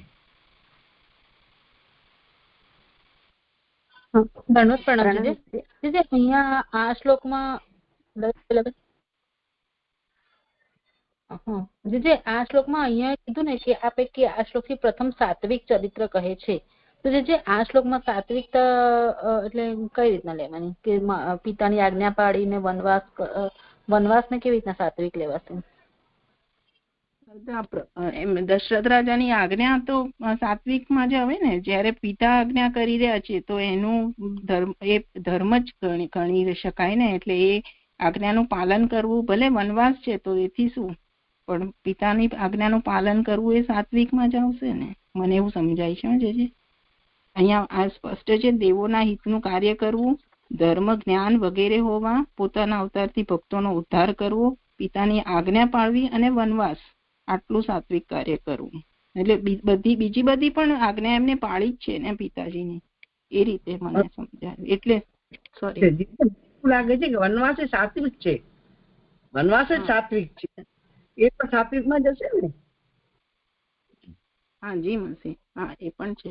હા હા થયું. એનો પ્રણામ છે. હા જી પ્રણામ. આ શું તત્વનો વિરોધ થાય ત્યારે તવનો લય થવો યોગ્ય છે એ નથી સમજાતું છે મને. પ્રણામ છે. હા જી હા, એટલે સત્વનો વિરોધ થાય. આપણને સાત્વિકતા હોય આપણામાં, સવારે આપણે જોઈએ તો સેવામાં સાત્વિકતા હોય કદાચ, તો એ આપણને ક્યારેક બીજું કઈ આ વ્યવધાન આવી જાય તો એ તામસપણું આવી જાય ત્યારે એ સાત્વિકતાનો તો લય જ થઈ જાય છે ને. સત્વનો વિરોધ થાય ત્યારે તપનો એટલે તામસનો લય થઈ જાય એમ. હા, એ હું એવી રીતે સમજી. એટલે આ જનરલ એટલે હા સોરી હા. તેથી જે રઘુનાથજીના વિરોધનું નિમિત્ત જ હતા એ ત્રીજી ફૂટનોટ જોયું ને તે તમારા મનમાં જાતો જ નહીં, પણ એ નથી સમજાતું મને. તમને જરાય. હા માસી, મોટેથી બોલું. હા, તેથી જ જે રઘુનાથના વિરોધનું નિમિત્ત જ હતા, પરંતુ વિરોધ થવાનું કારણ ભગવાન ન હતા. એ મને નથી સમજાવ્યું છે. પ્રણામ છે. હા, એટલે એને હું એ રીતે સમજી કે રઘુનાથજીનું સાત્વિકપણાનો રાવણ વિરોધી હતો, કારણ કે એ તામસ હતો. પણ રામ પ્રભુ સાથે એને કોઈ વિરોધ ન હતો એમ. રઘુનાથજી સાથે એમને કોઈ વિરોધ ન હતો, પણ એમના સાત્વિકપણાથી વિરોધ હતો. એટલે અહીંયા એમ વચન આપ્યું કે તેથી જ જે રઘુનાથના વિરોધનું નિમિત્ત જ હતા, પરંતુ વિરોધ થવાનું કારણ ભગવાન ન હતા એમ. જે આ રીતે બરાબર છે સમજ? મને નથી સમજાવ્યું. પ્રણામ આપ કરો.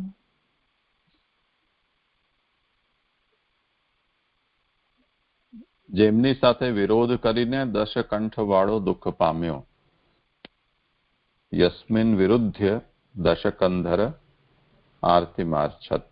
આ કહ્યું છે ને, એનું આ વ્યાખ્યાન છે.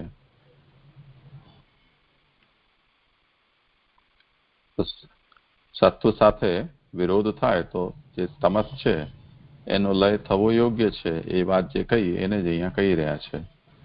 એટલે શ્રી રામચંદ્રજીએ તો એવું કંઈ કર્યું જ ન હતું કે જેનાથી રાવણને કોઈ સમસ્યા થાય, પણ એણે સામે ચાલીને ને રામચંદ્રજીના વનવાસને પોતાના વિરોધનું કારણ બનાવ્યું એમ.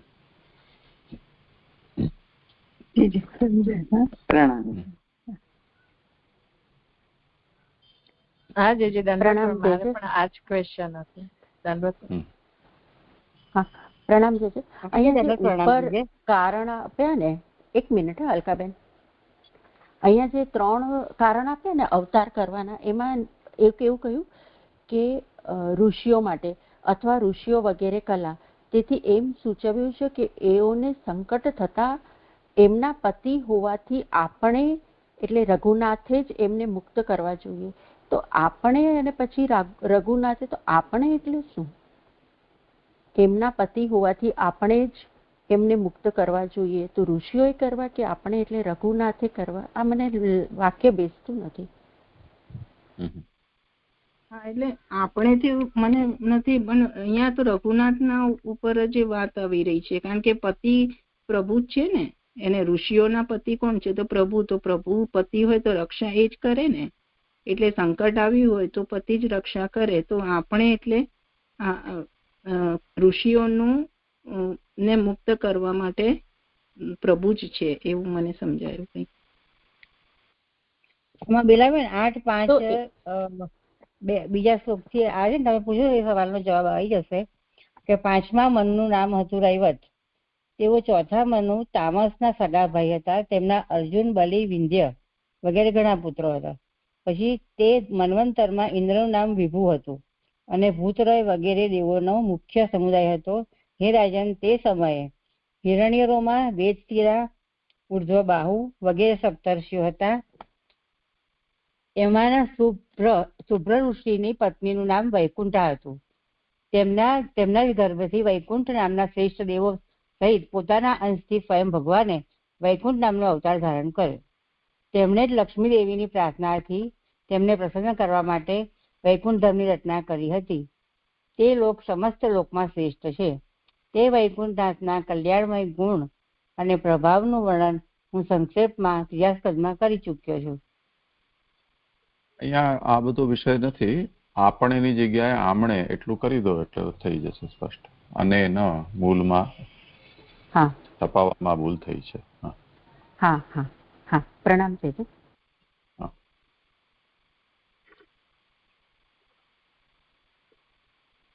હા જી, અહીંયા મારું નિરૂપણ પૂરું થાય છે. વિરામ રાખીએ.